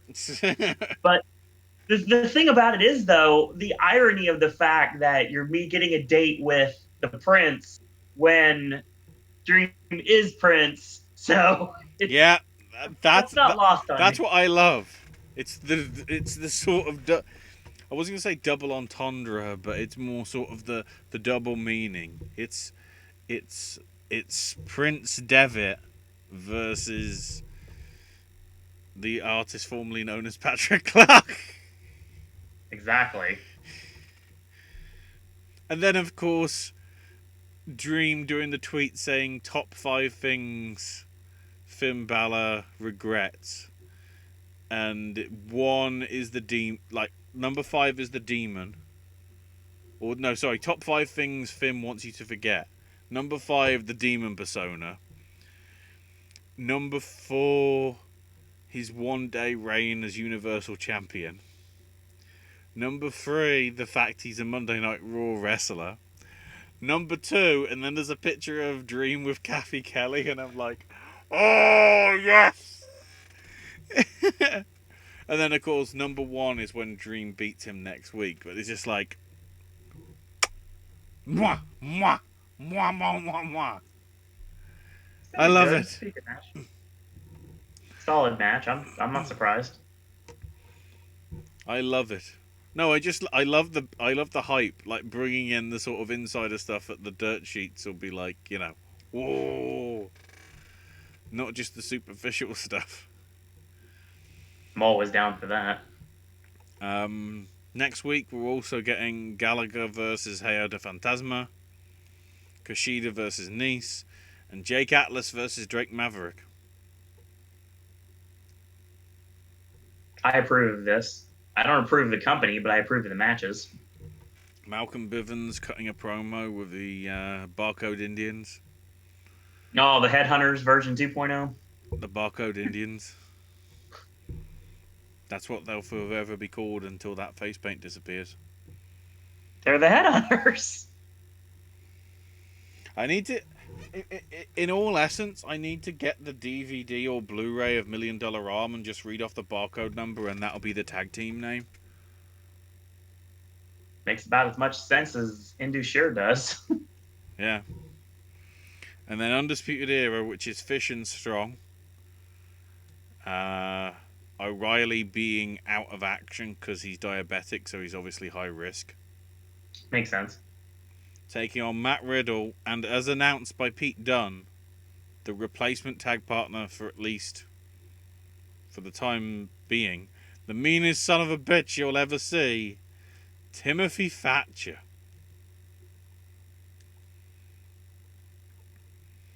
If this, once again, like we've talked about this with AEW, Broken Matt Hardy showed up, and when Brody Lee showed up, imagine this in front of the Full Sail crowd. When Tim Thatcher comes out from the crowd, he would have got one of the biggest pops in that building, without a doubt. And he'd be able to react to it via text message on his Motorola flip phone. Because that's all he has. Somebody else is clearly doing his social media. The man is not interested in fancy phones. Doesn't need to be. He just beats people for a living. That's what he does. And then the Ciampa promo. He's done with Johnny and Candice. He's done with all of it. And so they agreed when it was over, it's over. And was about to say that Johnny was the better man until he was attacked, left down, and in comes the face, and it's Killer Cross, creepily sort of breathing. Scarlett's fancy giant stiletto high heels, or high heel sort of wrestling boots in shot. Mm-hmm. And Killer Cross Karrion Cross as he's now called apparently. I'm not calling him that. That's stupid. Just said TikTok. So, in retrospect, he has now turned into the crocodile from Peter Pan. No, he's Karrion Killer Cross. Shirt is so lame. His name is so lame. Actually, have you turned the corner on Killer Cross? Because I remember back in the day, you used to hate this guy. When I actually saw him doing shoot stuff stuff in inverted commas, because Bloodsport clearly was not shoot entirely. It was just made out to be. UWFI on line 1. Some of the stuff he was doing there, it was like there was promise. Mm-hmm. And when he wasn't just doing... Because all he was basically doing was being a bouncer and just doing stupid shit in AAA. Right.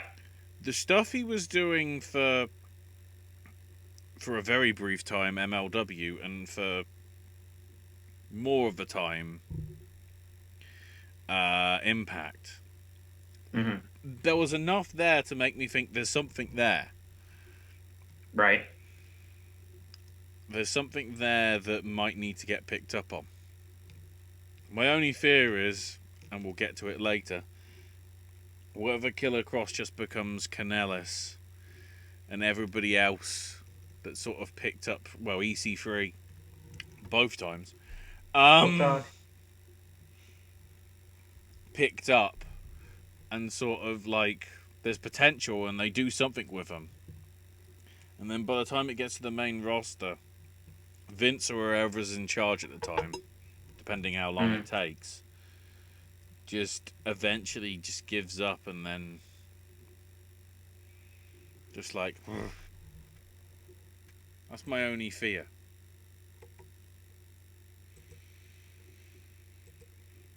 But overall, like you said, NXT was Mike solid. Bennett. With Mike Bennett and Maria, you basically had to do the same thing that Killer Cross and Scarlett Bordeaux are doing right now. And like you said, Vince just kind of hey, it's a pretty little pet. I'm enjoying the sparkle. Yeah, oh, by the way, look, there's something on the other side. The difference is Scarlett can wrestle. Yes, she definitely can. And Scarlett's been a manager way longer than Maria has been. This is correct. So I believe it's Billy in chat, correct? Yeah. All right. So he asked me to make mention. He's like, all hail Scarlett. He says he kind of feels the same way about Killer Cross. He said to my comment earlier about Indusher that they can't be the headhunters. The first version was Samoan. I'm aware. It's just a basic thing. And talking about Dustin saying publicly if he doesn't beat Sabian, he'll leave AEW. Yeah, we had that conversation earlier today. And real quick, Ashley, the comment on the toilet paper on a pole match. Yeah. Oh, and I'll have to see that. Odd. That's what happens when you have a wrestling show right before lockdown happens. Some genius comes up with the idea of toilet paper on a pole. We did a snake on a pole match when we brought in... Okay, that's... The literal bag with the snake was hanging from a pole, and you had to grab the snake in order to be able to win the match. So, moment of bliss with her and Nikki. Now we're in SmackDown territory, apparently. Yeah. I'm jumping straight in, because I'm technically the show goes off air in half an hour. It's not. SmackDown, Dark Side, and then the floodgates open. No, Dark Side becomes the floodgates, considering what went down in Dark Side. We talking about that cop? We're going day by day. We're going day by day on WWE. Even when we were doing this show last week, at least I think I can't remember. Yeah, Braun Strowman as part of Moment of Bliss, and they admit, it's like Braun knows Wyatt because of the whole Wyatt family thing. Mm-hmm. And then there's a gift in the corner, except the gift is the black sheep mask. Of course it is. What else would it be? The great thing is, it's like, the Wyatt laughing happened, and then the DEP thing happened, and it's like, here's the picture of Braun Strowman with that mask, and I'm like, oh my god, we're doing this for the 7-year-olds that have never watched wrestling before, as if to go, yes, he's worn it before, as if people don't have long memories. Yep. I remember when he was just a rosebud, Ashley. Oh god. Don't forget, they also, I mean, just reading write-ups and everything like that, I've seen about the show, basically talking about they reference Team Little Big from the Mixed Match Challenge as well. World's gone wild. Hey, I proudly still have an Adam Rose t-shirt. It's in West Virginia right now, but I still have one. I bought one when it first came out. No, I'm just talking about that theme. Oh, I love World Gone That Wild. That was a great that song. version of the theme was good. Everything else that happened like 2 weeks after that, when they just couldn't be bothered to stick with it, was like, It would get stuck in my head at work, and I would be cleaning theaters, and I would be like singing it to myself as I was sweeping the floors. I can't forget that. With thanks to Lacey Evans, Tamina beat Sasha Banks to face Bayley at Money in the Bank in a awkward situation, considering We what need a aired. new challenger at the time, and after Dark Side that happened, I don't think Tamina needs to be anywhere near any sort Vince of. is like, we need to push her. It's good publicity. Like, Sure, it is. Oh my god. God, Tamina's terrible.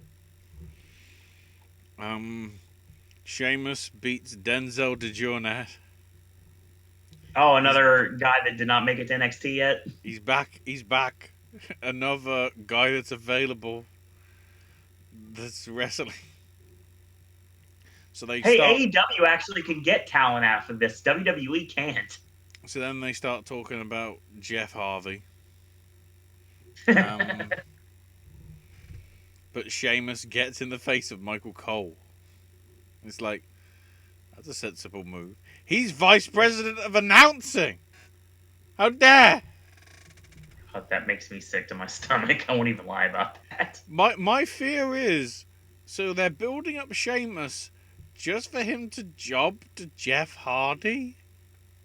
Yep, that's exactly what WWE does. You should know this by That now. is Sheamus's retirement angle. Going out to a guy who's probably going to be fined in 3 months because he's going to go fall off the wagon again. I hope not. Chapter 4. The Fall Part 2.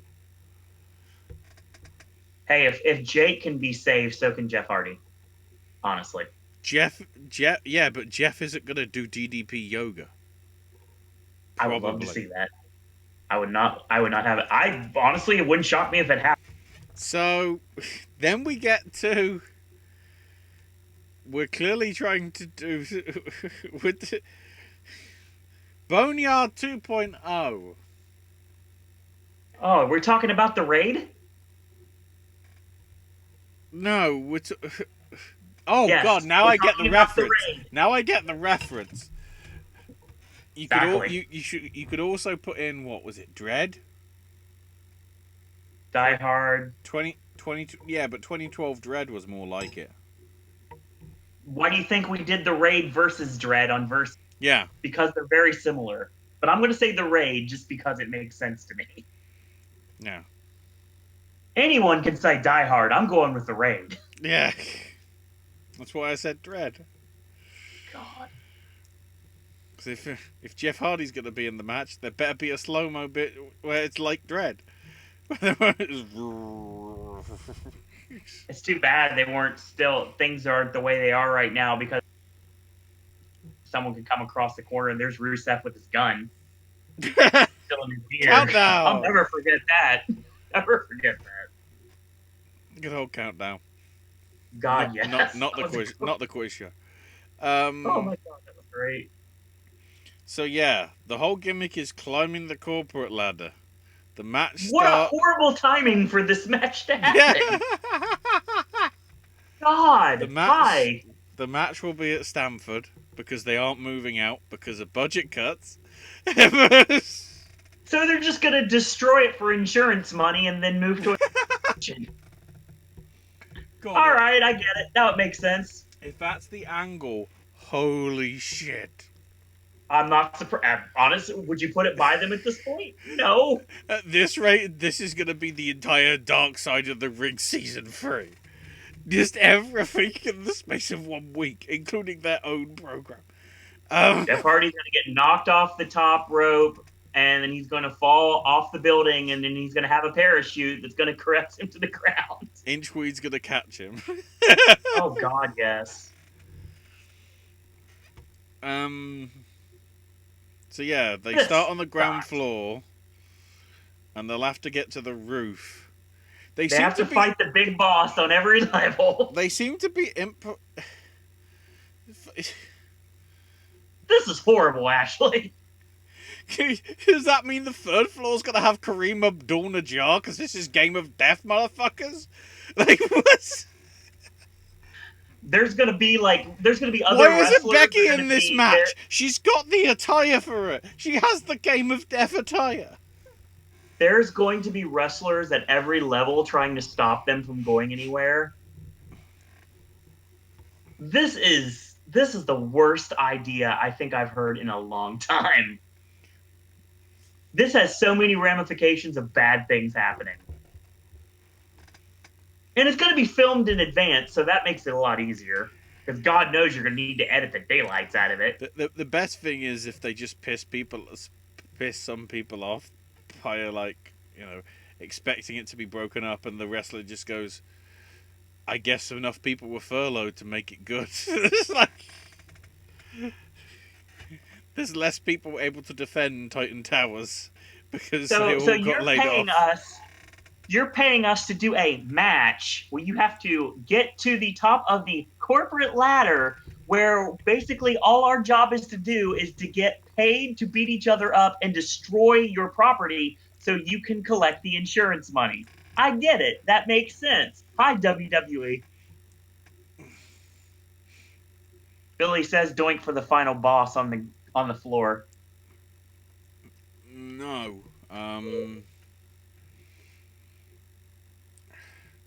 Brock should be the final boss. Yes, I agree.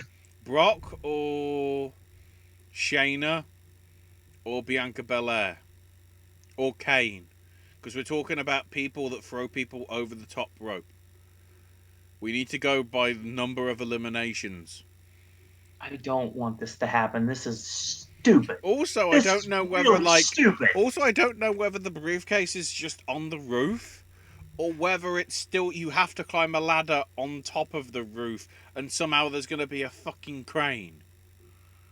I don't think anyone really knows the answer to that, because if you look at the behind-the-scenes pictures that were posted, we saw the ring, and that was it. Some people are claiming it's already been filmed. Probably. They probably filmed it that same day.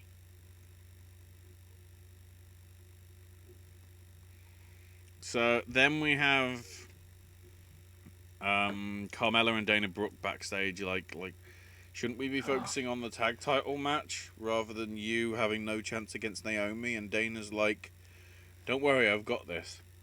And I'm like, well, Naomi's obviously going over. And then Dana won. Why? And I'm like, because she's dating Batista. What? Who cares? Naomi is related to the Usos, who is related to name redacted. So anybody that is anybody that Samoan gets buried, but Nia Jax and Tamina aren't. So. Only if you're female and Samoan, you don't get buried. Usos should have signed with AEW. Sorry. They're going to be working the Briscoes in some bingo hall somewhere down the line. And I will love to see that. Usos for Ring of Honor. Make it happen. So then Mandy and Sonya had a pretty good promo. Yeah. DeVille basically saying Rose is selfish,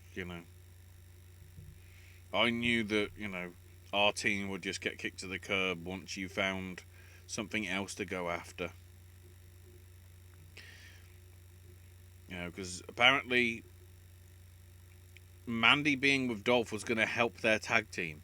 As if she wasn't going to be distracted by Dolph.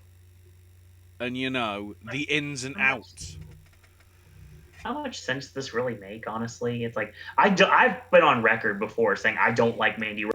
It doesn't make sense, but the actual emotion of like the promo and what they were trying to convey was great. We are following on from what Andrea, I can't remember her name, what the writer did. Of the original writer that was writing the original Otis and Mandy story. Yeah, right, which makes sense. They seem to be conveying the spirit of that, even though whatever They're direction trying. it's going in. Then Brian beat Cesaro in a good match, because of course it was. Of course.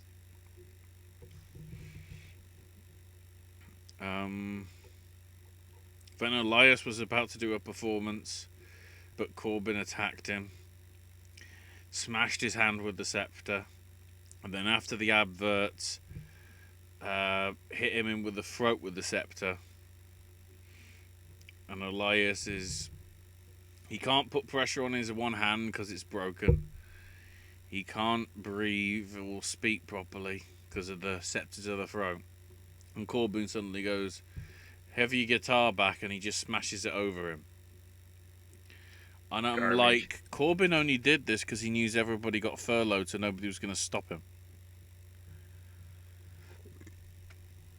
Because there was no officials afterwards that came in and saying, "Hey, something's happened in here.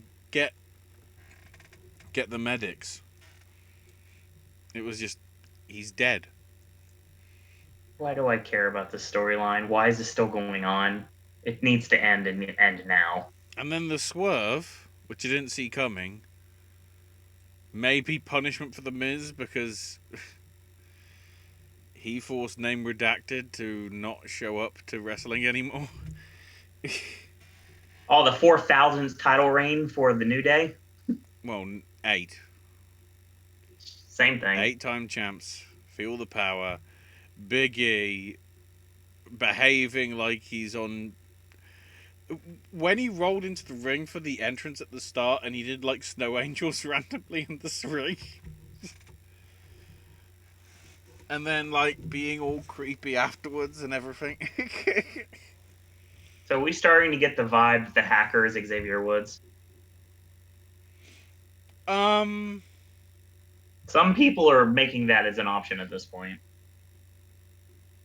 I think it's well, because we did see...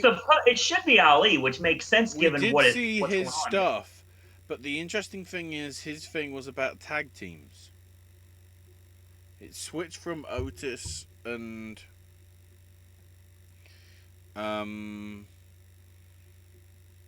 obviously the previous Injustice, and it's now switched to, because they showed Miz and Morrison, it showed the New Day, it showed the Usos, it showed Bliss Cross Applesauce. I think that's all it showed. So it seems as if something with a tag division is all is not as it seems. For whatever reason. It's going to lead to the final breakup of the New Day when Xavier's revealed as the hacker. I can see them doing that. And then for some reason next week we're also getting the start of the 25th anniversary special on Triple H. Well, Ashley, here's what you do at this point. You have Big E win, and then you can actually have him break away from the tag team division and actually push him as a heel challenger.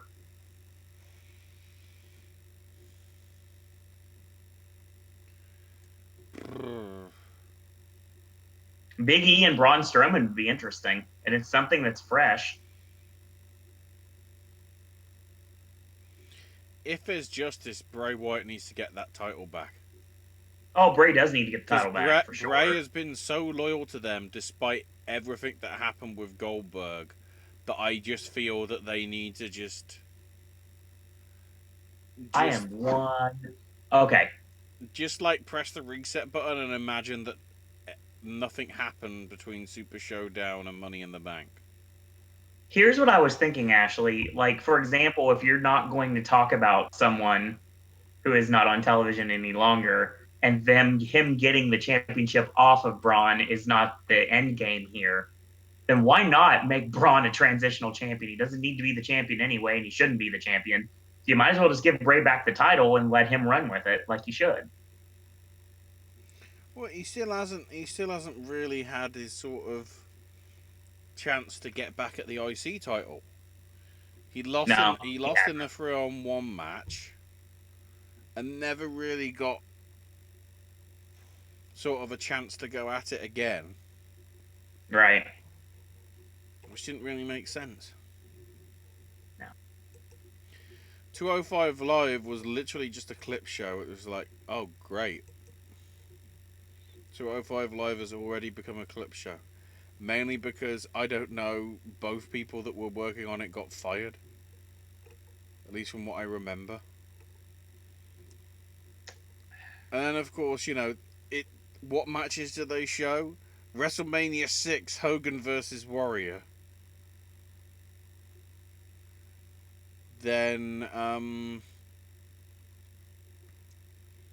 they also mention that he's asked what match you competed in were you the proudest of, and he mentions becoming tag champs with Paul London. Oh, we're talking about Brian Kendrick. Okay. Yeah, it was focused on him. That's cool. And then they showed in full Kendrick versus Kota Ibushi. Nice. But it was like Hogan and Warrior. It was like, great. Why is this on the network when people could just watch the actual match on the network? Or whatever. Main event had Liv Morgan beat Santana Garrett, which apparently loads of people were happy over because Liv Morgan slapped her ass in the match. Or something. And Humberto beat Shelton Benjamin. Okay. So, that happened. Speaking of happenings, and I don't mean Mark Wahlberg. So, I'm trying to remember whether it was last Sunday or last Monday the news came through that XFL was liquidating itself. Filed for Chapter 11 bankruptcy. I don't remember if we talked about it Sunday or not. It might have been Monday, like first thing. I can't remember the dates exactly. That makes sense. Probably was The Monday. key thing to note is when it came out, because obviously they had to file all the details. Yeah, of course. Remember last year when they had was it last year or no? It was 2018, wasn't it? When they had the big announcement, press conference thing, and they said XFL has nothing to do with WWE. They were adamant of that. When you looked at the documents that had to be supplied for Chapter 11, the XFL was 95% owned by, what did they call themselves? Alpha Entertainment. Alpha Entertainment, yeah.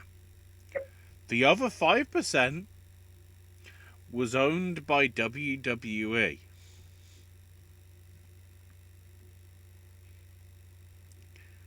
Partly as a make-up for WWE shareholders that wanted, because it was Vince, and Vince is WWE, they expected it to be somehow some sort of financial part.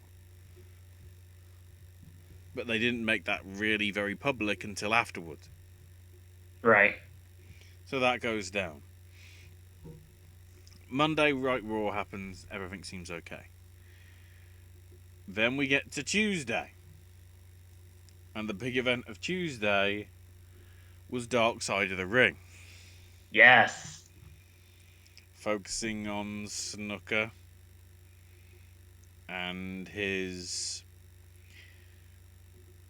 Legally we have to say alleged, but all the evidence seems to point to probable murder of his girlfriend at the time.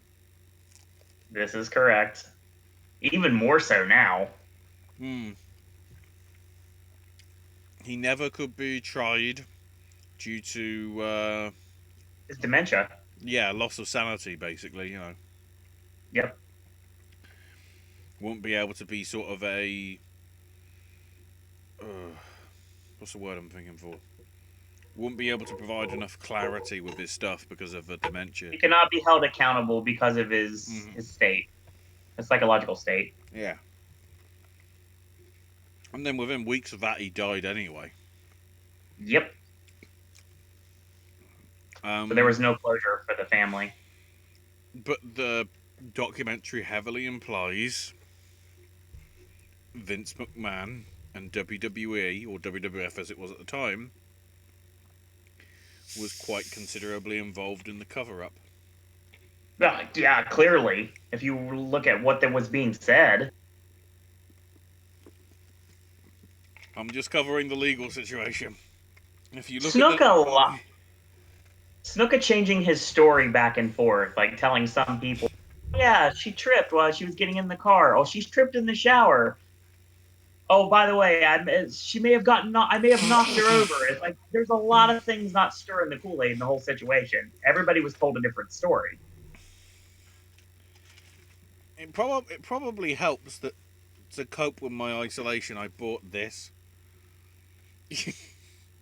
So God, it's like that's funny.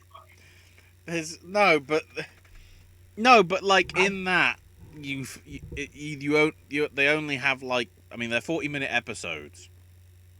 Yeah. If you take out the adverts and sort of like the plot of them, I wouldn't say most of them are murders, but some of them are actual just like thefts and whatever. This week is going to be murder.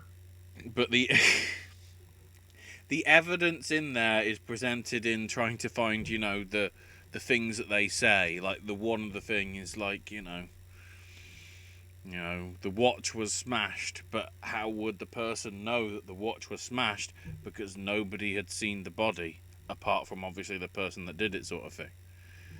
So it's after having seen that, and then seeing these sort of like the chain, different stories to different people and whatever as to what happened, was like, this isn't looking good. Superfly. Oh You God, are the chief no of good police. motherfucker. Oh my God. Cheeky baby. Oh my God. I told you, my Jake Roberts story. We've talked about it many times here on the Popcast. I've got a Jimmy Snuka story as well. Oh shit. Popcorn, everybody. Popcorn. So I did a spot show in middle of nowhere, Pennsylvania, and I was a manager on the show. So it was basically I would either manage or I would commentary, and it wasn't sure. It was for I think it was World Star Wrestling, loosely affiliated with Alpha the Wild Samoans, but not in this situation. So Jimmy Snuka was then for the main event, and the person I was managing at the time, we had a camera bag. And all of a sudden, we do the show, we do our match, and then after we get back, we go we left the back for a second just to get something to drink, I think is what it was. I don't remember what it was. Maybe talking to some of the boys and everything, like getting along with everyone. And talked to Snuka for a few minutes, and he seemed really, really out of it. Like, really out of it. Like, so Jimmy Snuka being not in right mind, I'd buy it because I saw it with my own two eyes. Well, it's funny because the camera bag disappeared. We're about ready to leave the building. We, of course, took down the ring and everything like you do. And then as we're getting ready to leave, the camera bag is missing. And Jimmy Snuka is gone. Oh, God. So to this day, we're under the impression that Superfly Jimmy Snuka took our camera bag with the 8mm camera tapes in it And we've always used the story moving forward, like ever since then. I'll say one thing about Snuka in this. The chief of police, or the former chief of police, came off looking like a bumbling idiot. He really looked like he was paid. He gave the impression that after legalities here, gave the impression that he was trying to cover something up. He kept going, like, he kept Dan Quailing everything. It's like, maybe, I don't know. He He was turned like Vince into, Russo with the brawl for all. oh This God, he turned this into sucked, John but this was Travolta and awesome. Welcome Back, Kotter. This sucked, but this was awesome. Nah, this wasn't good. No, it wasn't. And Sam fought too. Bless his heart. He's like, oh, I don't think Jimmy would do something like that. And the next thing you know, and he's like, then he basically proved an alibi that Jimmy could have done it, possibly, and that he did do it. And then you notice, what does he do? He stands up and he bombs out after that. Whoosh. This was a rough episode. And like the After Dark they did was really odd and awkward as well. They always have been the After Dark, so. God, Get Hard is a horrible guy. He's not. I'm sure he's not a bad guy. He's just. He's a crap host. Yeah, he's a terrible host because he's more of a mark than anything else. Asking New Jack if they had writers in Smoky Mountain. Come on. This week, of course, was the Gangland style murder of Dino Bravo, which is going to take place this week too. So the one I'm more interested in, because that's the one a lot of people probably don't know about. Yeah, there's not many things that are known about what happened to Dino Bravo. It was like with what was, I can't remember, who was the guy in season 1? I watched every single episode, like in like. Are you talking about Gino Hernandez? Yeah. Yeah, that was a really good one too. It's the stories you don't know. Admittedly, that was a wrestler that I didn't know. Except with Dino Bravo, I remember. Yep. And then just randomly not being there, and it's like, oh, I guess, that just happened. And only a few years back, I was like, oh, wait, he died? Yep. No, he didn't die. He was murdered. No, straight up. I meant, We'll talk about that next week on this channel. So that's Tuesday. Yep. So which means I can eliminate all of my notes from this podcast. Then Wednesday happened. I'm trying to. Do we have a list of everybody right now? Pretty much. Including all the new NXT ones and everything that happened like the last day or so. Oh, sorry. No, we can't even get to Wednesday. I forgot about the other shit that came down. God, this show's gonna go 3 hours. The other shit on Monday. WWE being announced as being essential business. I can't defend the politicians in my state, and I won't.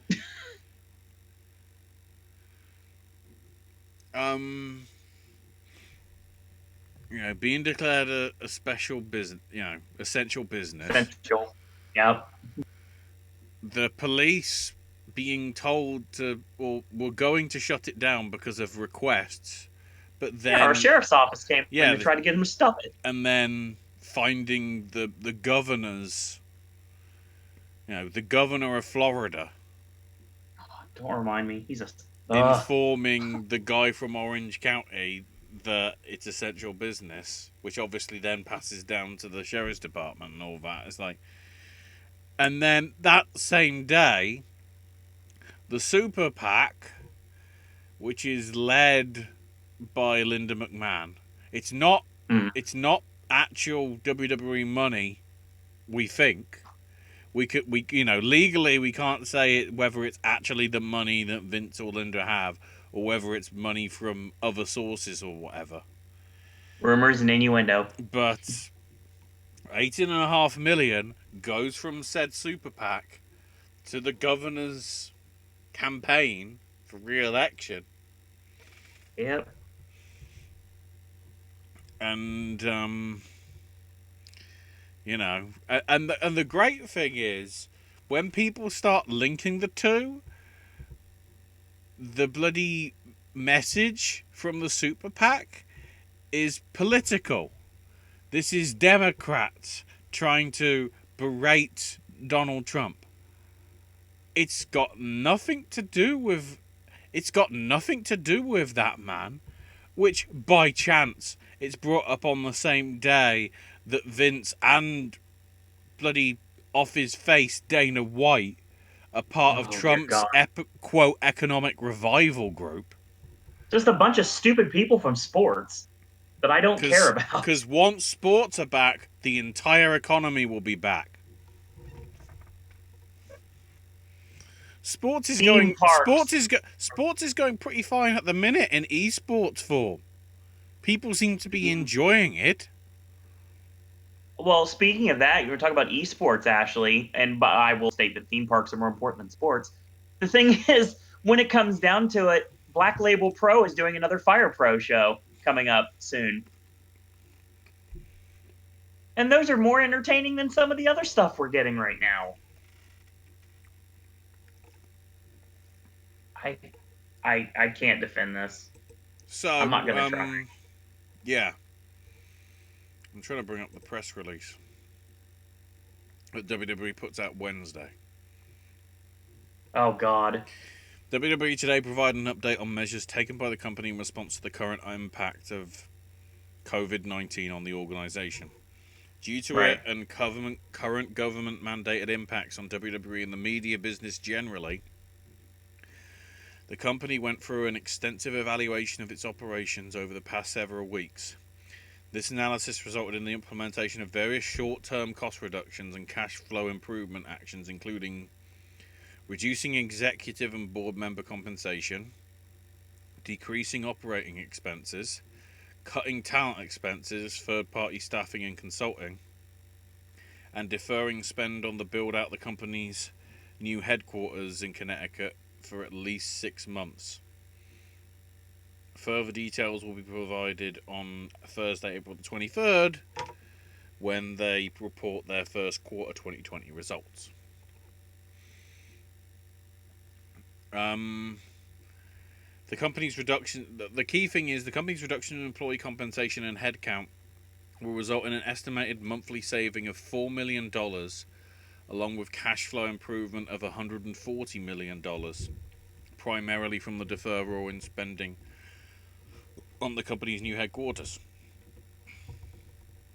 And then the text started moving. So, This was a rough day. Dude, okay, before we go any further, do we want to speculate on where people could potentially go after this, or do you want to just go through everything? at the first, I want to go through the easier ones. Okay. Because WWE furloughed 9 producers. Yep. Lance Storm, Billy Kidman, Mike Rotunda, Dave Finlay, Pat Buck, Sean Daivari, Scott Armstrong, Sarah Stock, the former Sarita, Mm-hmm. because I knew I recognised the name from somewhere, and Shane Helms. Do you want to? We don't want to gloss over the fact, and I'm sure the fact that IRS was furloughed on tax day. That was sort of ironically brilliant. Yeah.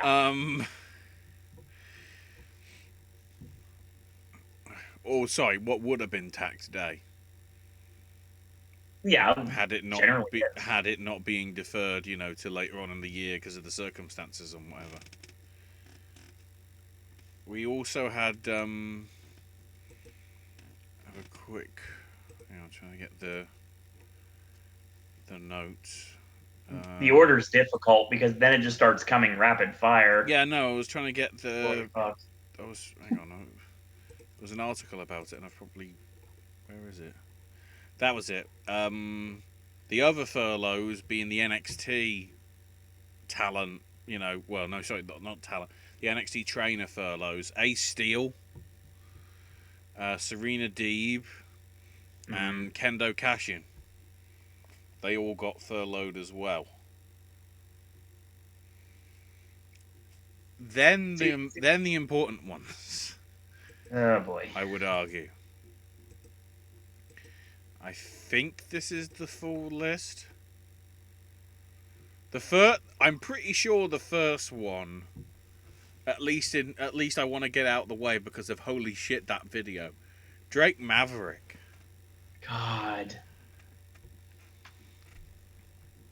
That video, just even thinking about it, I start to get a little emotional. And the fact that he's going to get to work three more matches with WWE, regardless what happens, Yeah, because of this G1 style round robin tournament. I'm glad he gets to work. yeah, but at the same time, is he getting paid? I'm sure he is.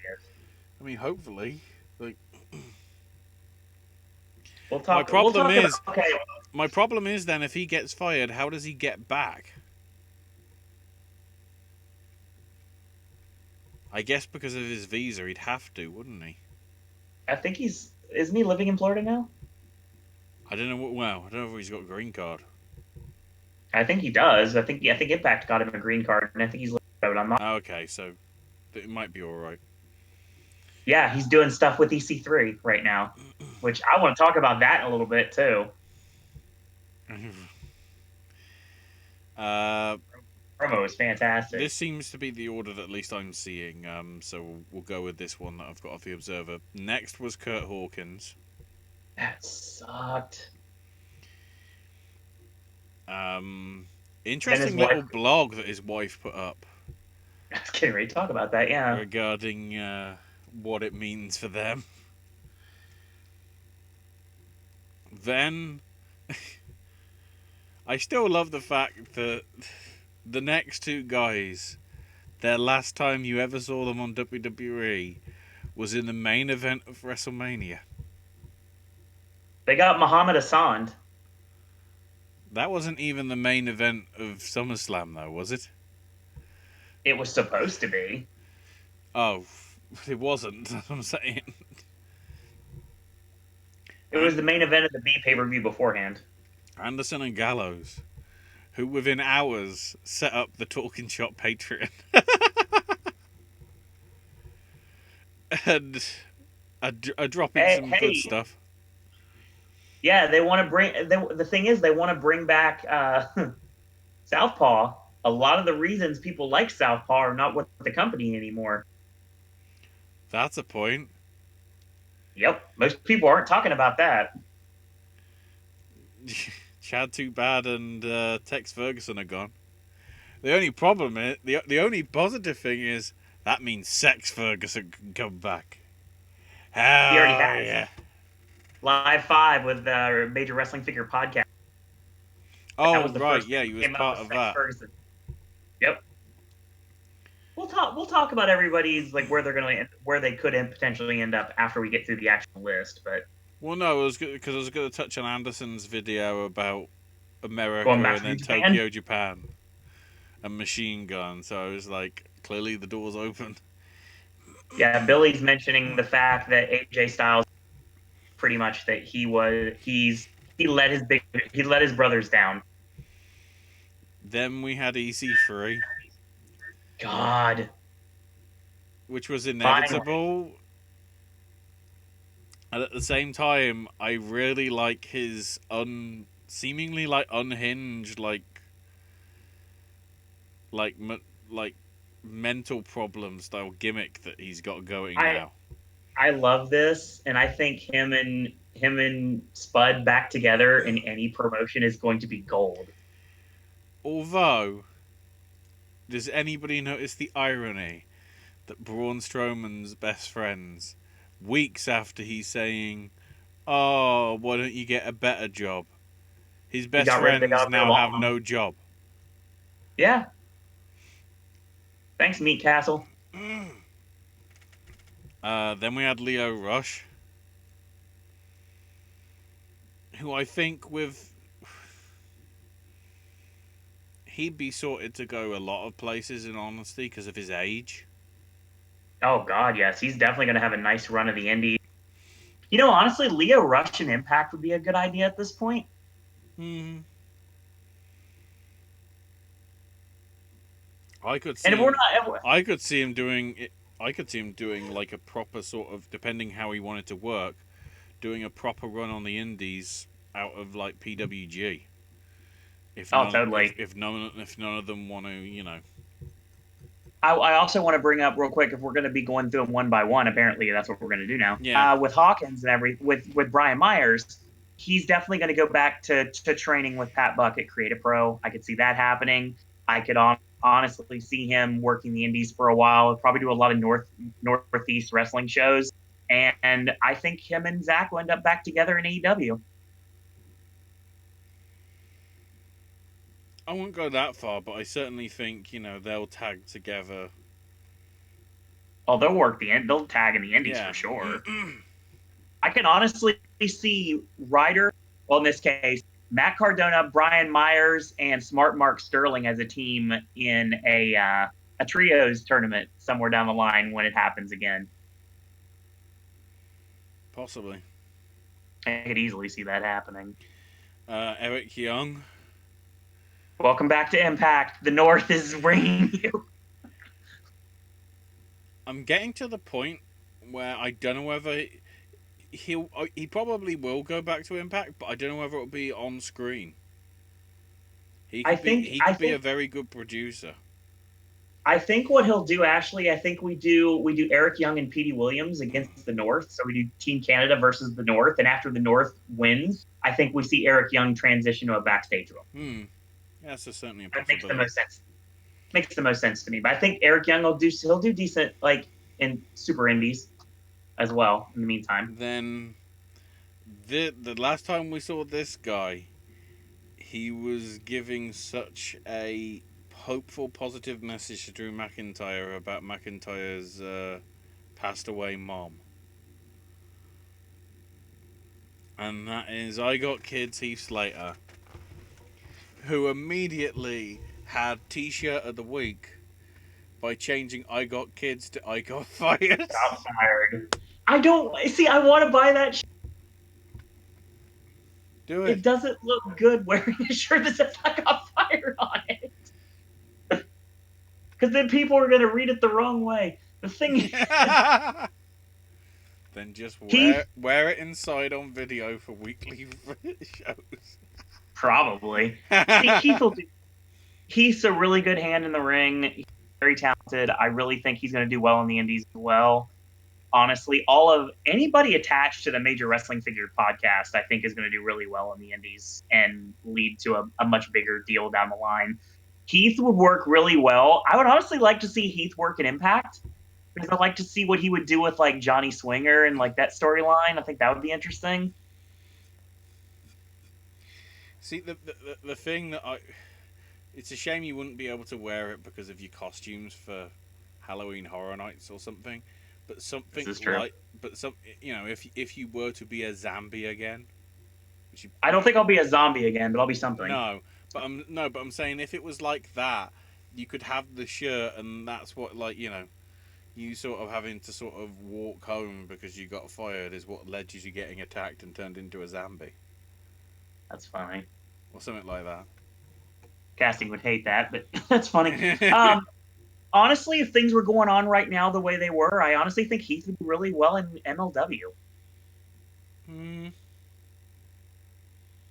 He'd have a decent run in Ring of Honor. I was going to say, would he be better for NWA? See, that's the thing, though. I have to take power out of the equation completely because they're not going to run for a long time. But yeah, I could definitely see him and Zicky Dice doing a storyline together. That'd be interesting. Next, we had Aiden English. I don't know where he's going to do really well on the convention circuit. And if they're smart, they'll rename the team and have him team up with Simon Grimm again. Oh God, you know what that means?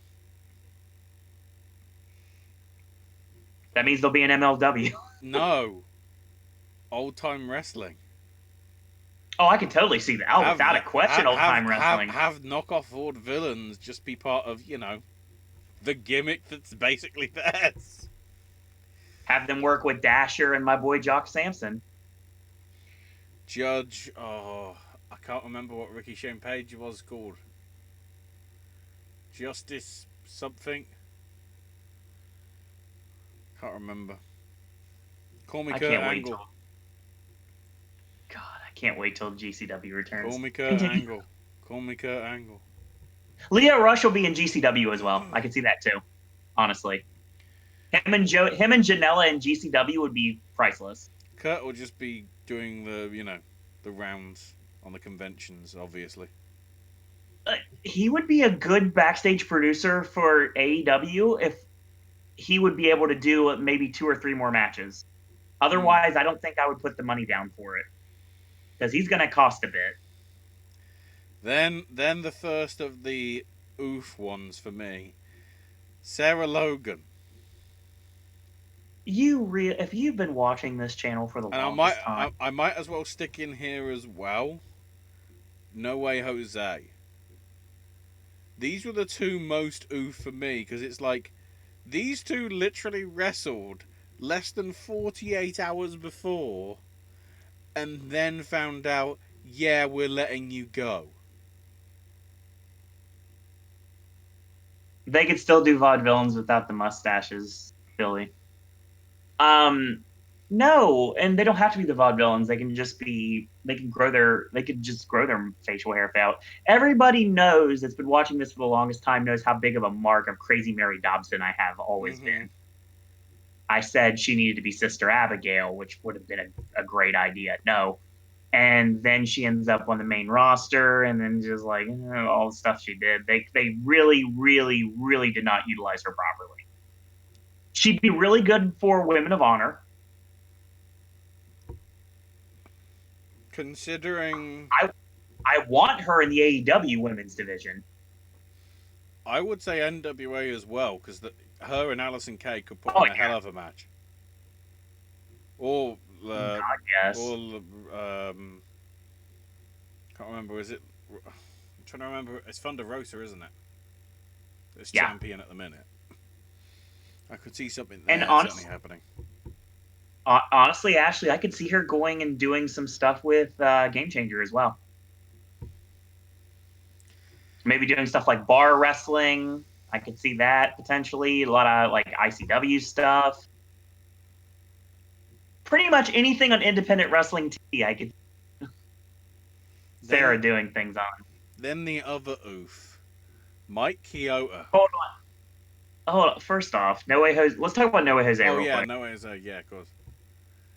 No Way Jose would be fantastic as a lower carder on indie shows with big crowds. His gimmick does not work unless you have crowds. So he's gonna have a rough go at it for a while. But you know what? Honestly, I see him in NWA. That'd be interesting. To me, because of the whole PG era, he would be a perfect fit for Shikara. You know, weirdly enough, I'd like to see him in CZW. Okay, yeah. I don't know. I just not death match style, but just the other stuff. The new age CCW, yeah, the new more wrestling centric CCW. I'd like to see Levis Venezuela against Jordan Oliver. That'd be fun. Mike Chioda? Mike Chioda. After 31 years? Welcome to AEW. I don't see any other option at this point unless he wants to retire. We just have him replace Earl Hebner as like old guy that referees AEW. No, God, you can imagine Hebner and God, it'd be amazing. And then Kyoto can give all of his expertise to all of the AEW officiating staff and give them pointers and everything. And like, then people could stop complaining about the AEW officiating. Maybe Paul Turner can go back to being senior official. Remember how it was Paul Turner as a senior official, and basically over the course of a month it just became Aubrey as the senior official.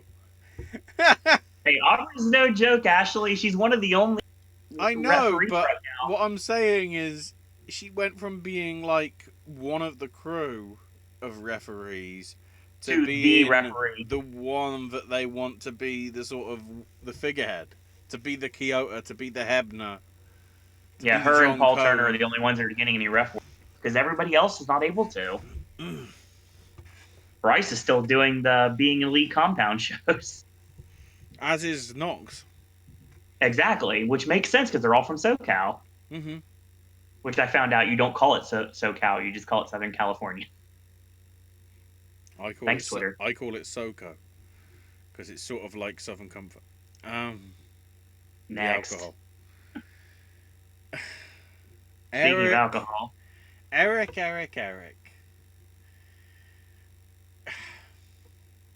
He can't buy a break. He just can't. It's either everything he gets more start stops than anything. It's either injuries to himself or injuries to his tag partner or good gimmicks that just get thrown away. And then the bloody basket. Hold on. Let's for the spider getting killed and everything on stupid garbage. But I mean, a lot of people were thinking Eric Rowan joined the Dark Order. Not necessarily. What about Eric Rowan joining?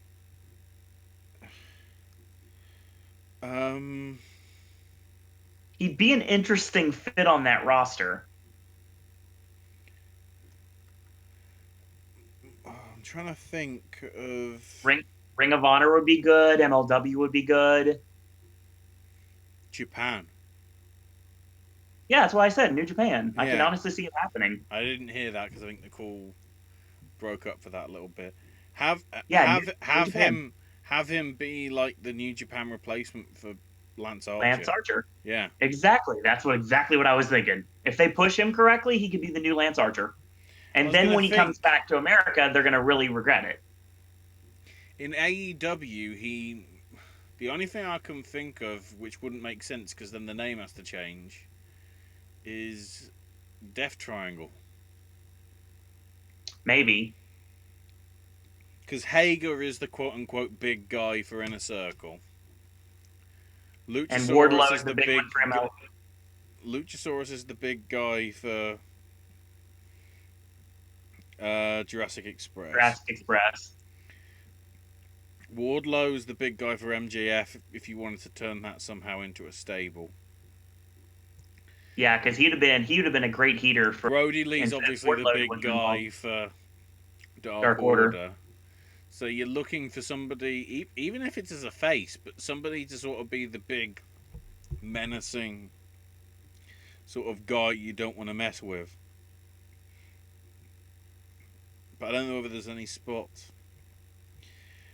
I mean, there's that random stable with Janela and Sunny Kiss and. Then the Shining Stars. Shine no more. They still work at WWC. They're fine. They're not go. They're good. They're doing fine for themselves. They don't care. I'm trying to think. NWA Power would be good for them. No. King of Trios. Oh yeah, of course, with Carlito. No. King of Trios.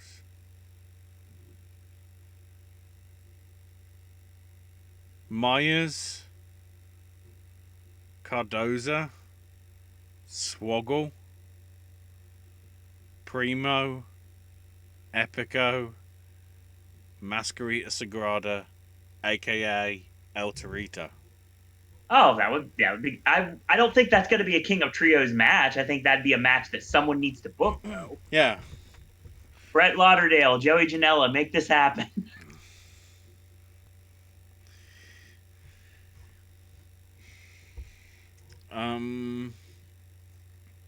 Then obviously the Canalises, Mike and Maria. Fair play to them. They got $500,000, and they got Mike sober. Yeah. To say Mike Bennett will not be welcome back in Ring of Honor is an understatement at this point. Him and Maria would be good on NWA Power. I could see that too. But yeah, I think it's Ring of Honor. Marty could do some good stuff with him. You got to sort out the kingdom, and that's the only way to finish the storyline is to have Mike Bennett come back. Oh. Gonna knock Taven off his high horse. No. I'm saying Vinny and... Is it the other two that broke away from Taven? I can't remember. I believe so. Or is it just Vinny? I haven't followed ROH in a while, On his own, so I can't remember. Also, Vinny became a heel for a while. He did like the Pennywise gimmick for a bit. Yeah. Well, I'm just wondering whether you have Vinny and the one I can't remember versus Taven and Bennett.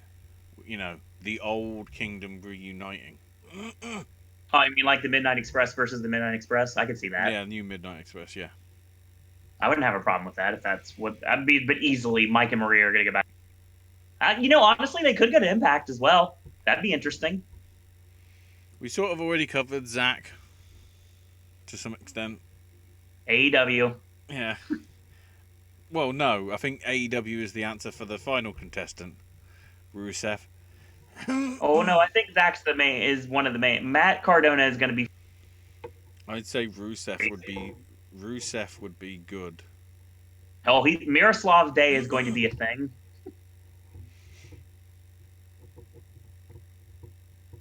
Rusev and Jericho would be really interesting.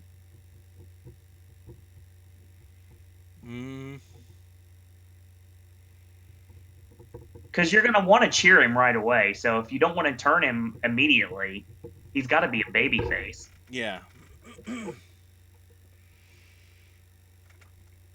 I got the name, Andrea Listenberger. That was the writer that got let go. Yeah. After only 3 months. That's why WWE is always on LinkedIn putting over the fact that, hey, we need people to write for us. Why would I want to do that? And then on the NXT front, Deonna Purrazzo. She'll go back to the Indies and be just released. Fine. Alexander Jaksix, who had been on house shows and barely did anything. He just started, so he's got his career ahead of him. Then, the sort of worst one for me when you think about it, MJ Jenkins. God, she's had a horrible time. Obviously, her brother-in-law, who was a legal guardian, died to it. Yep. And then she gets fired. And then wasn't she the one that drove 15 hours non-stop to get to Impact? The Impact. Yeah, I know, because I hated her character so much. I won't even lie. But as a person, I'm fine with her, obviously, and I feel for her completely. But as a character, I never liked her wrestling work at all. She's a poor man's Naomi.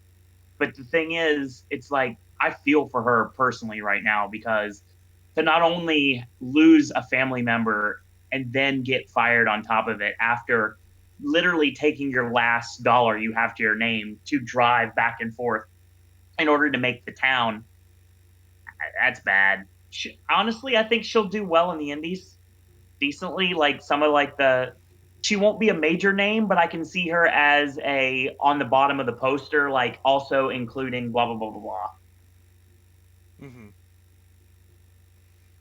Maybe MWA Power, potentially. Then Josiah Williams, Hustle and Flow and all that. Yeah. getting released. Although apparently, you know, it seemed to be unclear whether he was implying that he's either let go or whether he was furloughed. He might be furloughed. He's one of the announcers on NXT, right? Dan Maffa being released. Yeah. Then he had a Pillman situation where he literally got propelled through his windshield. Yeah, in a car crash. God, that's terrible. And then days later finding out he's fired. Billy's asking how good Jericho is on commentary. Watch for yourself. He's phenomenal. He just gets better every week, too. Keep in mind that Maffa was one of the greatest Royal Rumble, wasn't he? I think so. One of the random NXT names. Clearly it's a curse because, of course, he teamed with Riddick Moss. Speaking of people who also teamed with Riddick Moss, Timo Sabatelli got let go. Sabatelli, he had such a great look. He was serviceable in the he never really he didn't really get wrestling like he probably should have. But he could be carried to good matches. He had a great personality. He was good on the mic. And I think he might be something that could do okay on, like the MJ Jenkins thing. He's probably going to do something on like a lower card indie, maybe. I don't see him getting a contract of any kind, but stranger things have happened. CZW would be interesting for him too. Then Nick Ogarelli, who had only really done again house shows and not that much. All the house shows that take place in my state, yeah.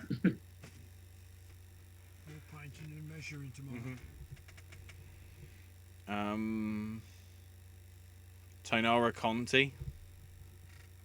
Mentioned her earlier. I was never a fan, but I think she'll do well in the indies, honestly. Yeah. Stardom, maybe? Shine? Maybe not Stardom, but certainly the Yoshi stuff in Japan. It doesn't have to be Stardom. It could be, you know, Seed Lining or Tokyo Yoshi, you know, as the foreign menace, if you want to call them that, because they still do that sort of stereotypical booking over there. Just something to get her better. Just get her better in the ring, please. Cesar Bononi. He got let go.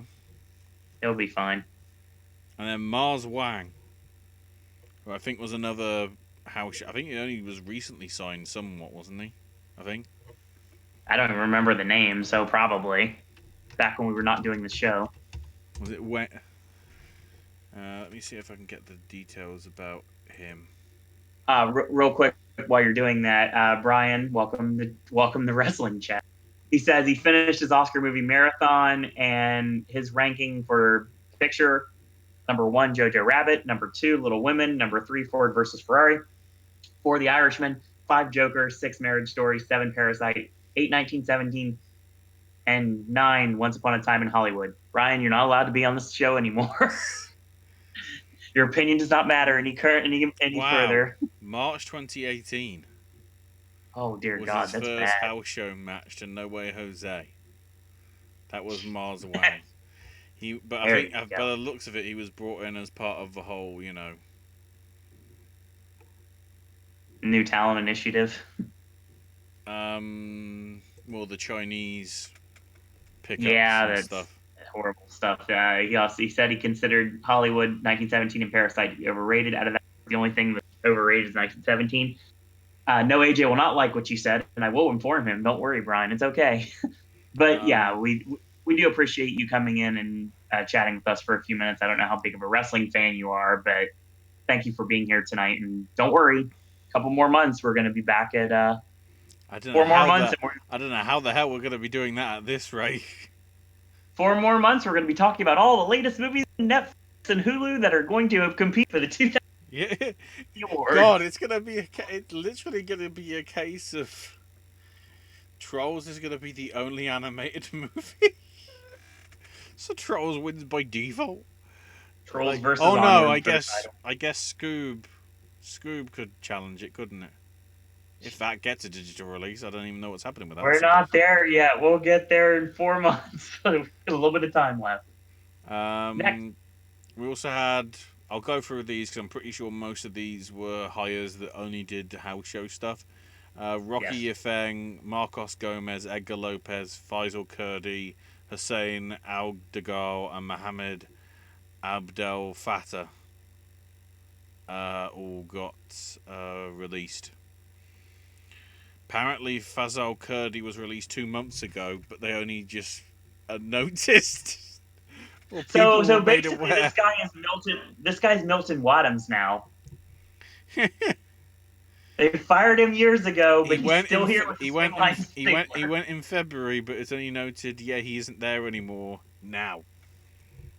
Yeah, his gate code finally didn't work. And then the big one. At least if Chris we go, freaking Hero. as if we. I just love the fact though his Twitter handle is now WWE alumni. WWE alumni, yeah. I'll give him credit for still doing the benefit for Tracy right now. I thought that was really awesome of him to do that. But yeah, I think that's everybody that we're aware of so far. The big surprise to me, none of the WWE UK talent got furloughed or fired. It sounds like all of them are kind of like independent contractors anyway. Yeah, well, the quote unquote is they're self-employed. Yeah, exactly. But it's like, yeah, I don't know how much work Travis Banks is going to be able to do in his training school. Ooh. Speaking of, yeah, it got closed down. No, that isn't Travis Banks. That's OTT. Travis Banks is Fight Club Pro in Wolverhampton. Right. What I'm talking about is probably Devlin's side. Yeah, this is true. The OTT wrestling school getting shut down because the landlord wanted the full money. Despite the fact, one, they couldn't do it, and two, landlords are not supposed to be able to do that. Not right now. Doesn't stop them, though, sadly. But they sent the message, apparently 11:40 local time on Thursday, telling them that everything would have to be out of the building by midnight on Friday. Yeah, I saw that. So they had literally less than 24 hours notice, if you think about it, to pack everything up.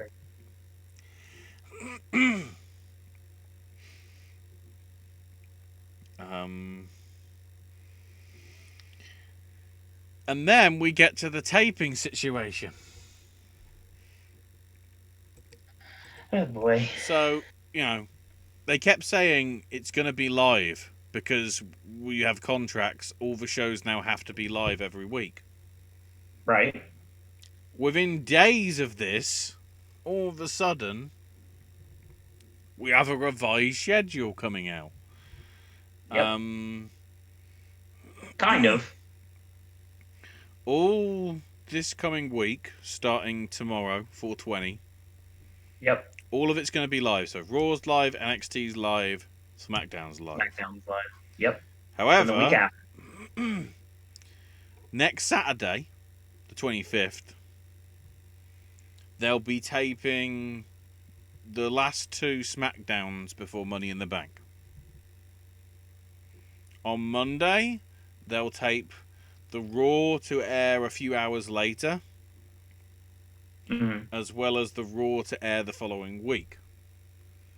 And then the same will happen with NXT, in which it will be the one that will air later that night, as well as the one for the following week as well. Right. Basically meaning the building will be out of commission / I guess possibly deep cleaned if they have to, between April the 29th and May the 11th, whether or not that includes also the pay-per-view.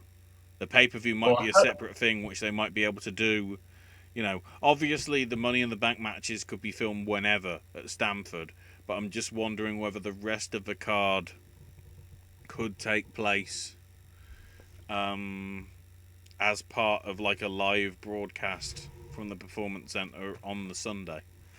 Yeah, they haven't mentioned that it's going to be a where the point, and hopefully, if everything goes correctly, this stay-at-home, shelter-in-place stuff I've had to deal with for a while now is supposed to be over by May 1st. So if that's the case, and everything starts to progress again, then they're not going to have a problem at all. Hopefully. Yes, for everyone, especially me. Hopefully. Although, considering the situations that some people are trying to politicise the situation, give me liberty or give me COVID, I'm like, that isn't the time, people. Why are we politicising a global pandemic? Oh, wait, it's because that's the easiest thing to do. We got enough issues over here. There was a damning article in the Times newspaper yesterday saying that it's not been treated with the severity that it should have been. And I'm just wondering whether that May thing might be a problem for America in terms of, they can't be asked to wait 10 days for it to get to May 1st and let it happen. They have to start doing it now because they want to do it early. No, they just for some reason opened some of the beaches. You should be happy enough anyway. You're getting the ESPN documentary on the Chicago Bulls earlier than they were going to give it to you. Just watch that. It's probably good. We need to get through and get to June 1st and then start opening things up again and worry about that because I kind of want to work again. So yeah. So then in May, it's going on a Monday, Tuesday, Wednesday schedule by the looks of it. Yep. So May the 11th will be that night's Raw and that week's SmackDown. Then on Tuesday will be the following week's Raw and SmackDown. And then Wednesday will be that night's NXT and the following week. Then sounds like they're filming a lot like the Impact old schedule here in Universal. Then after a couple of weeks, on May 25th, they'll do Raw for that night and Raw next week. Tuesday will be 2 weeks of SmackDown for those 2 consecutive weeks. Right. And then Wednesday will be that night's NXT and the following week's NXT. That then rolls into June the 8th, which will have that night's Raw and that week's SmackDown. And then Tuesday, June the 9th for that night's NXT. Or sorry, Tuesday for the following night's NXT, I should say. There is no Wednesday that day, which is making me wonder whether June the 14th will be the next quote-unquote pay-per-view network special. Wouldn't be shocking. Because then, from the 15th, you have that night's SmackDown and that week's... Sorry, that night's Raw and that week's SmackDown. Tuesday, the Raw and SmackDown for the following week, and then NXT for that night on June 17th and the following weeks taped as well. And then June 29th, that night's Raw and the following week's Raw. Then Tuesday will be that week's SmackDown and the following week's SmackDown. And then July 1st, that's just as far as it goes at the minute, that night's NXT and the following week's NXT to July the 8th. So basically what's going to happen is taped all the way up into Dynamite before Double or Nothing, which means Double or Nothing needs to be filmed. And then once Double or Nothing is filmed, they're going to do marathon tapings, and either at Nightmare Factory or Daly's Place, or if there's another location, which apparently might be, then to get them all the way until July if necessary. I'm trying to work out what the symbolism is of that image. Ono just tweeted 48 minutes ago a picture of Cassius branded wrestling boots solo in the ring. He's retiring Cassius Ohno? Or does it mean he's retiring Cassius Ono, or he's retiring outright? He'd be a tremendous producer. He already has been. I believe in AEW they call them player coaches.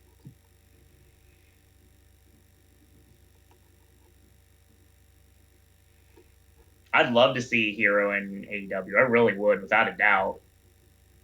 It'd be great to go back to Ring of Honor. Go back to anywhere he used to go.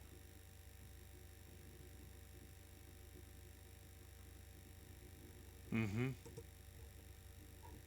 Like you talked about Chikara earlier. It's like, yeah, I could.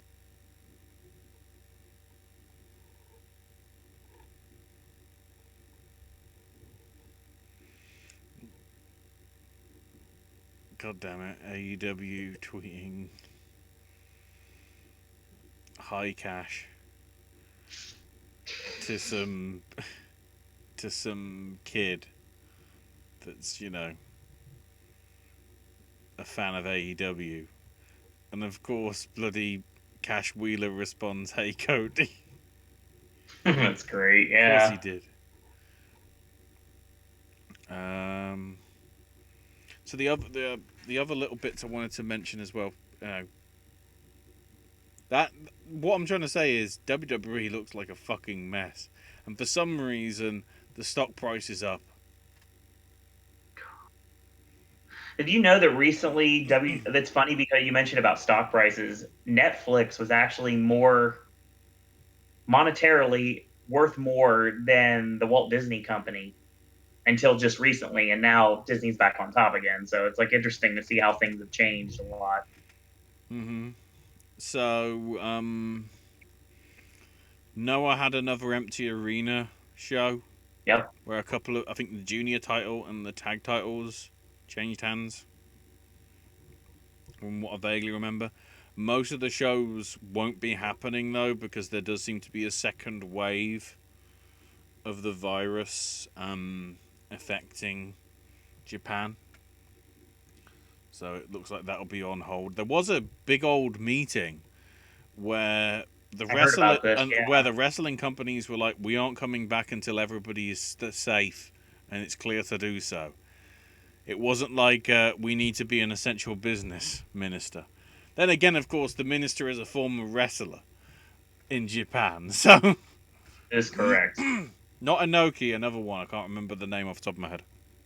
I know what you're But talking like about. Continue. Yuka Sakazaki was there representing Tokyo Yoshi. Tanahashi was there representing New Japan. Marufuji. I say representing Noah. Technically, he's vice president as well, so he sort of is Noah. But a lot of the big honchos from like every major Japanese wrestling company were there, and they're very sort of humble. It was like, what can we do to help you? But at the same time, realize, for us as sort of being in the profession of pro wrestling, not being able to do it is not great. But we know it's for the greater good. Right. Half other side of the world, Vince, I give you money, you make me essential business so I can do this shit. Right, right, right, right, right. And then Ring of Honor is getting a lot of praise on social media for paying the people that were going to work their Survival of the Fittest tournament.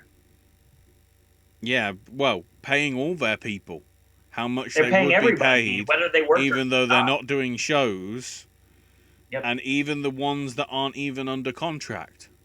Yep. Those, as you say, that were going to be brought in for Survival of the Fittest are still getting paid. And then AAA last night. I don't. I think this is where we had the footage of Sin Cara in his new Cinta de Oro persona, because I think he I was think so. there. Yeah. He showed up. The referees there have got masks. Yep. I Heard about that. The referees are nowhere near the action, so you're not getting any shenanigans sort of refereeing like you'd normally do. The commentators are at two separate desks at the other sides of the venue. After every match, disinfectant disinfectant wipes are used to rub along all 12 sides of the ropes, or all I guess it's technically 4 ropes, but if you know what I'm saying, like all 4, the 3 ropes between the turnbuckles, so technically it's 12, isn't it? I believe so. Unless they have 4 ropes, in which case 16, but whatever. All the ropes get wiped down, the mat sort of gets wiped down as well. They're being properly sort of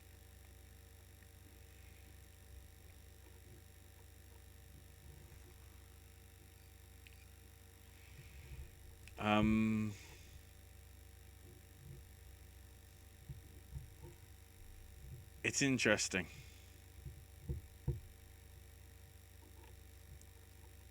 I'm getting distracted by soccer stuff. 10 minutes. Yeah, we've already gone long, but yeah, obviously, Oh, there's the other thing. The WWE's plans to launch NXT Japan seemingly are dead in the water now because of all this.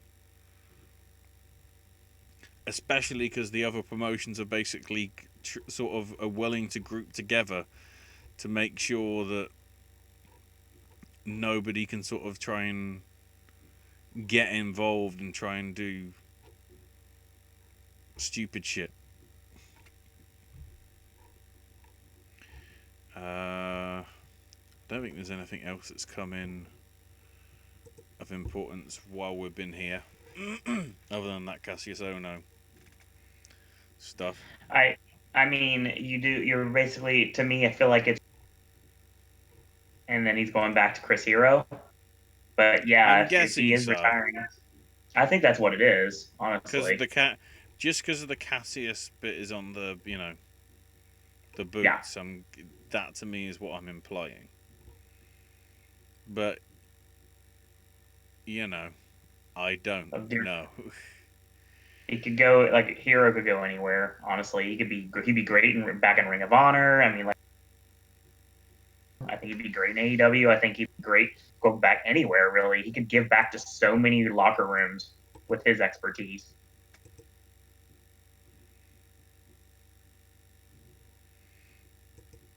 But and it's worth noting. I don't know whether it's available over here. We're not available in Europe due to EU laws. Apparently, Tubby, is it called? Tubi? TUBI? Currently has available to watch for free Andy Kaufman, My Breakfast with Blassie. oh, it's so good. I watched it many years ago. Yeah, that's something for you to catch up if you want to watch some wrestling stuff that isn't too crazy.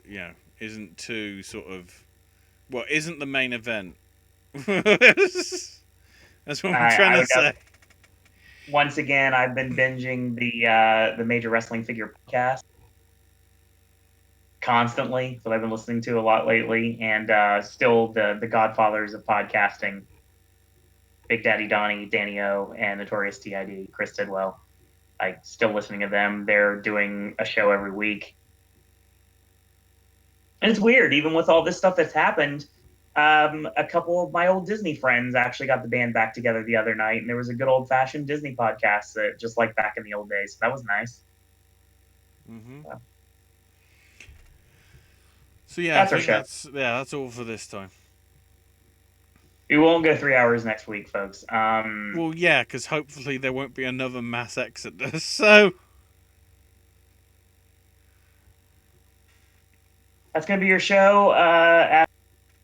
With more gaming content, more snack stashes in the near future. I picked up a few things.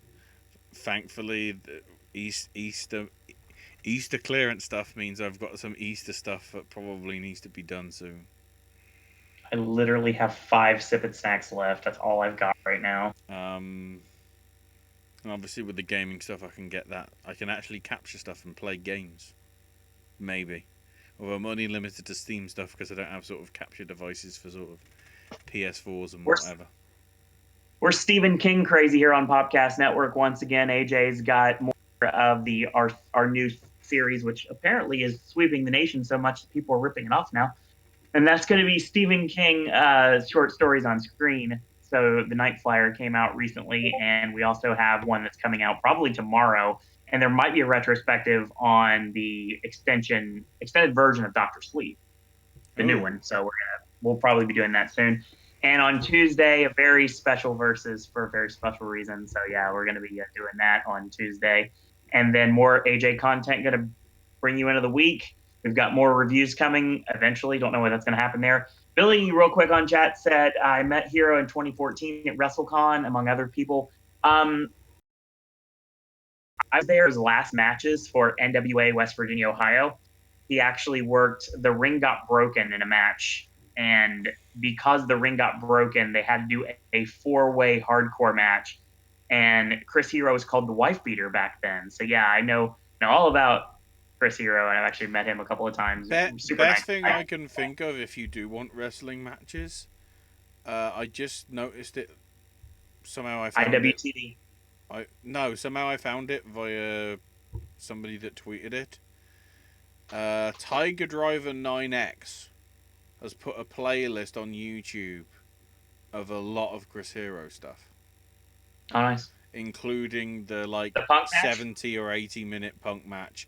And the the 72-minute punk match. And the TLC match they had months later. And some of the NXT stuff, him versus Regal. Admittedly, the one with Riddle, it's just the edited highlights that are available on WWE and their YouTube page, rather than the full match. But that's there. I would say right now, if you're an independent wrestling promotion that can this happen again, wrestling, I'm looking at you. Any PWG, I'd like to see this happen as well. Marty Scurll against Chris Hero needs to happen. I want this match something fierce. And yeah, Brian gets the last word here. He says, I'll say Greta Gerwig should have been nominated for Best Director. Yes, she should have. So that's going to be your show. Basically, the moral of the story is WWE bad, AEW good. And no, WWE bad, everybody else but WWE good. Which, to be honest, after the bloody issues with Ring of Honor, I didn't think I'd be saying Ring of Honor good. But, Impact's good. DJ Hyde good. Oh, God. Hell has officially frozen over. The moral of the story is everyone that got released is going to find their way in the wrestling business, regardless where they go moving forward. And I'm sure there's going to be contracts and there's going to be appearances that are going to happen when everything goes back to normal. So, and probably be treated a whole lot better than they were wasted in the WWE. So, also go to Pro Wrestling Tees and buy some merchandise if you're able to. If you're financially able to support any of the superstars that are no longer employed, I definitely would do so if you can. A lot of great designs. Matt Cardona's got a brand new. I know I've been wearing the Libero Statue of Libero T-shirt all night. So I mean, everybody knows how big of a mark for Zack Ryder I was and still am. Super nice guy. Met at Horror Nights actually. The thing is, weirdly enough, he's got a new PWT store that's going to be opening tomorrow or today, in your case, Ashley. That's going to have a bunch of brand new merchandise that's independent from the major wrestling figure podcast merchandise and independent from his shirt that just got released, which is now the #1 top selling shirt on Pro Wrestling Tees as of right now. So yeah, that's your show. Thanks everyone for listening to us tonight, whether live or in archive. As always, in a world where there are a billion wrestling podcasts, we're very pleased tonight that you've chosen a Popcast. want to thank everyone for watching. Thanks everyone for listening. Follow Ashley on Twitter at AshIsMyNameUK. Follow me on Twitter at SirOwenDisney. And in the meantime, I want to thank you guys and girls out there for watching. And until tomorrow, boys and girls, that's all I got to say about that. Free Matthew. Fuck Vimeo.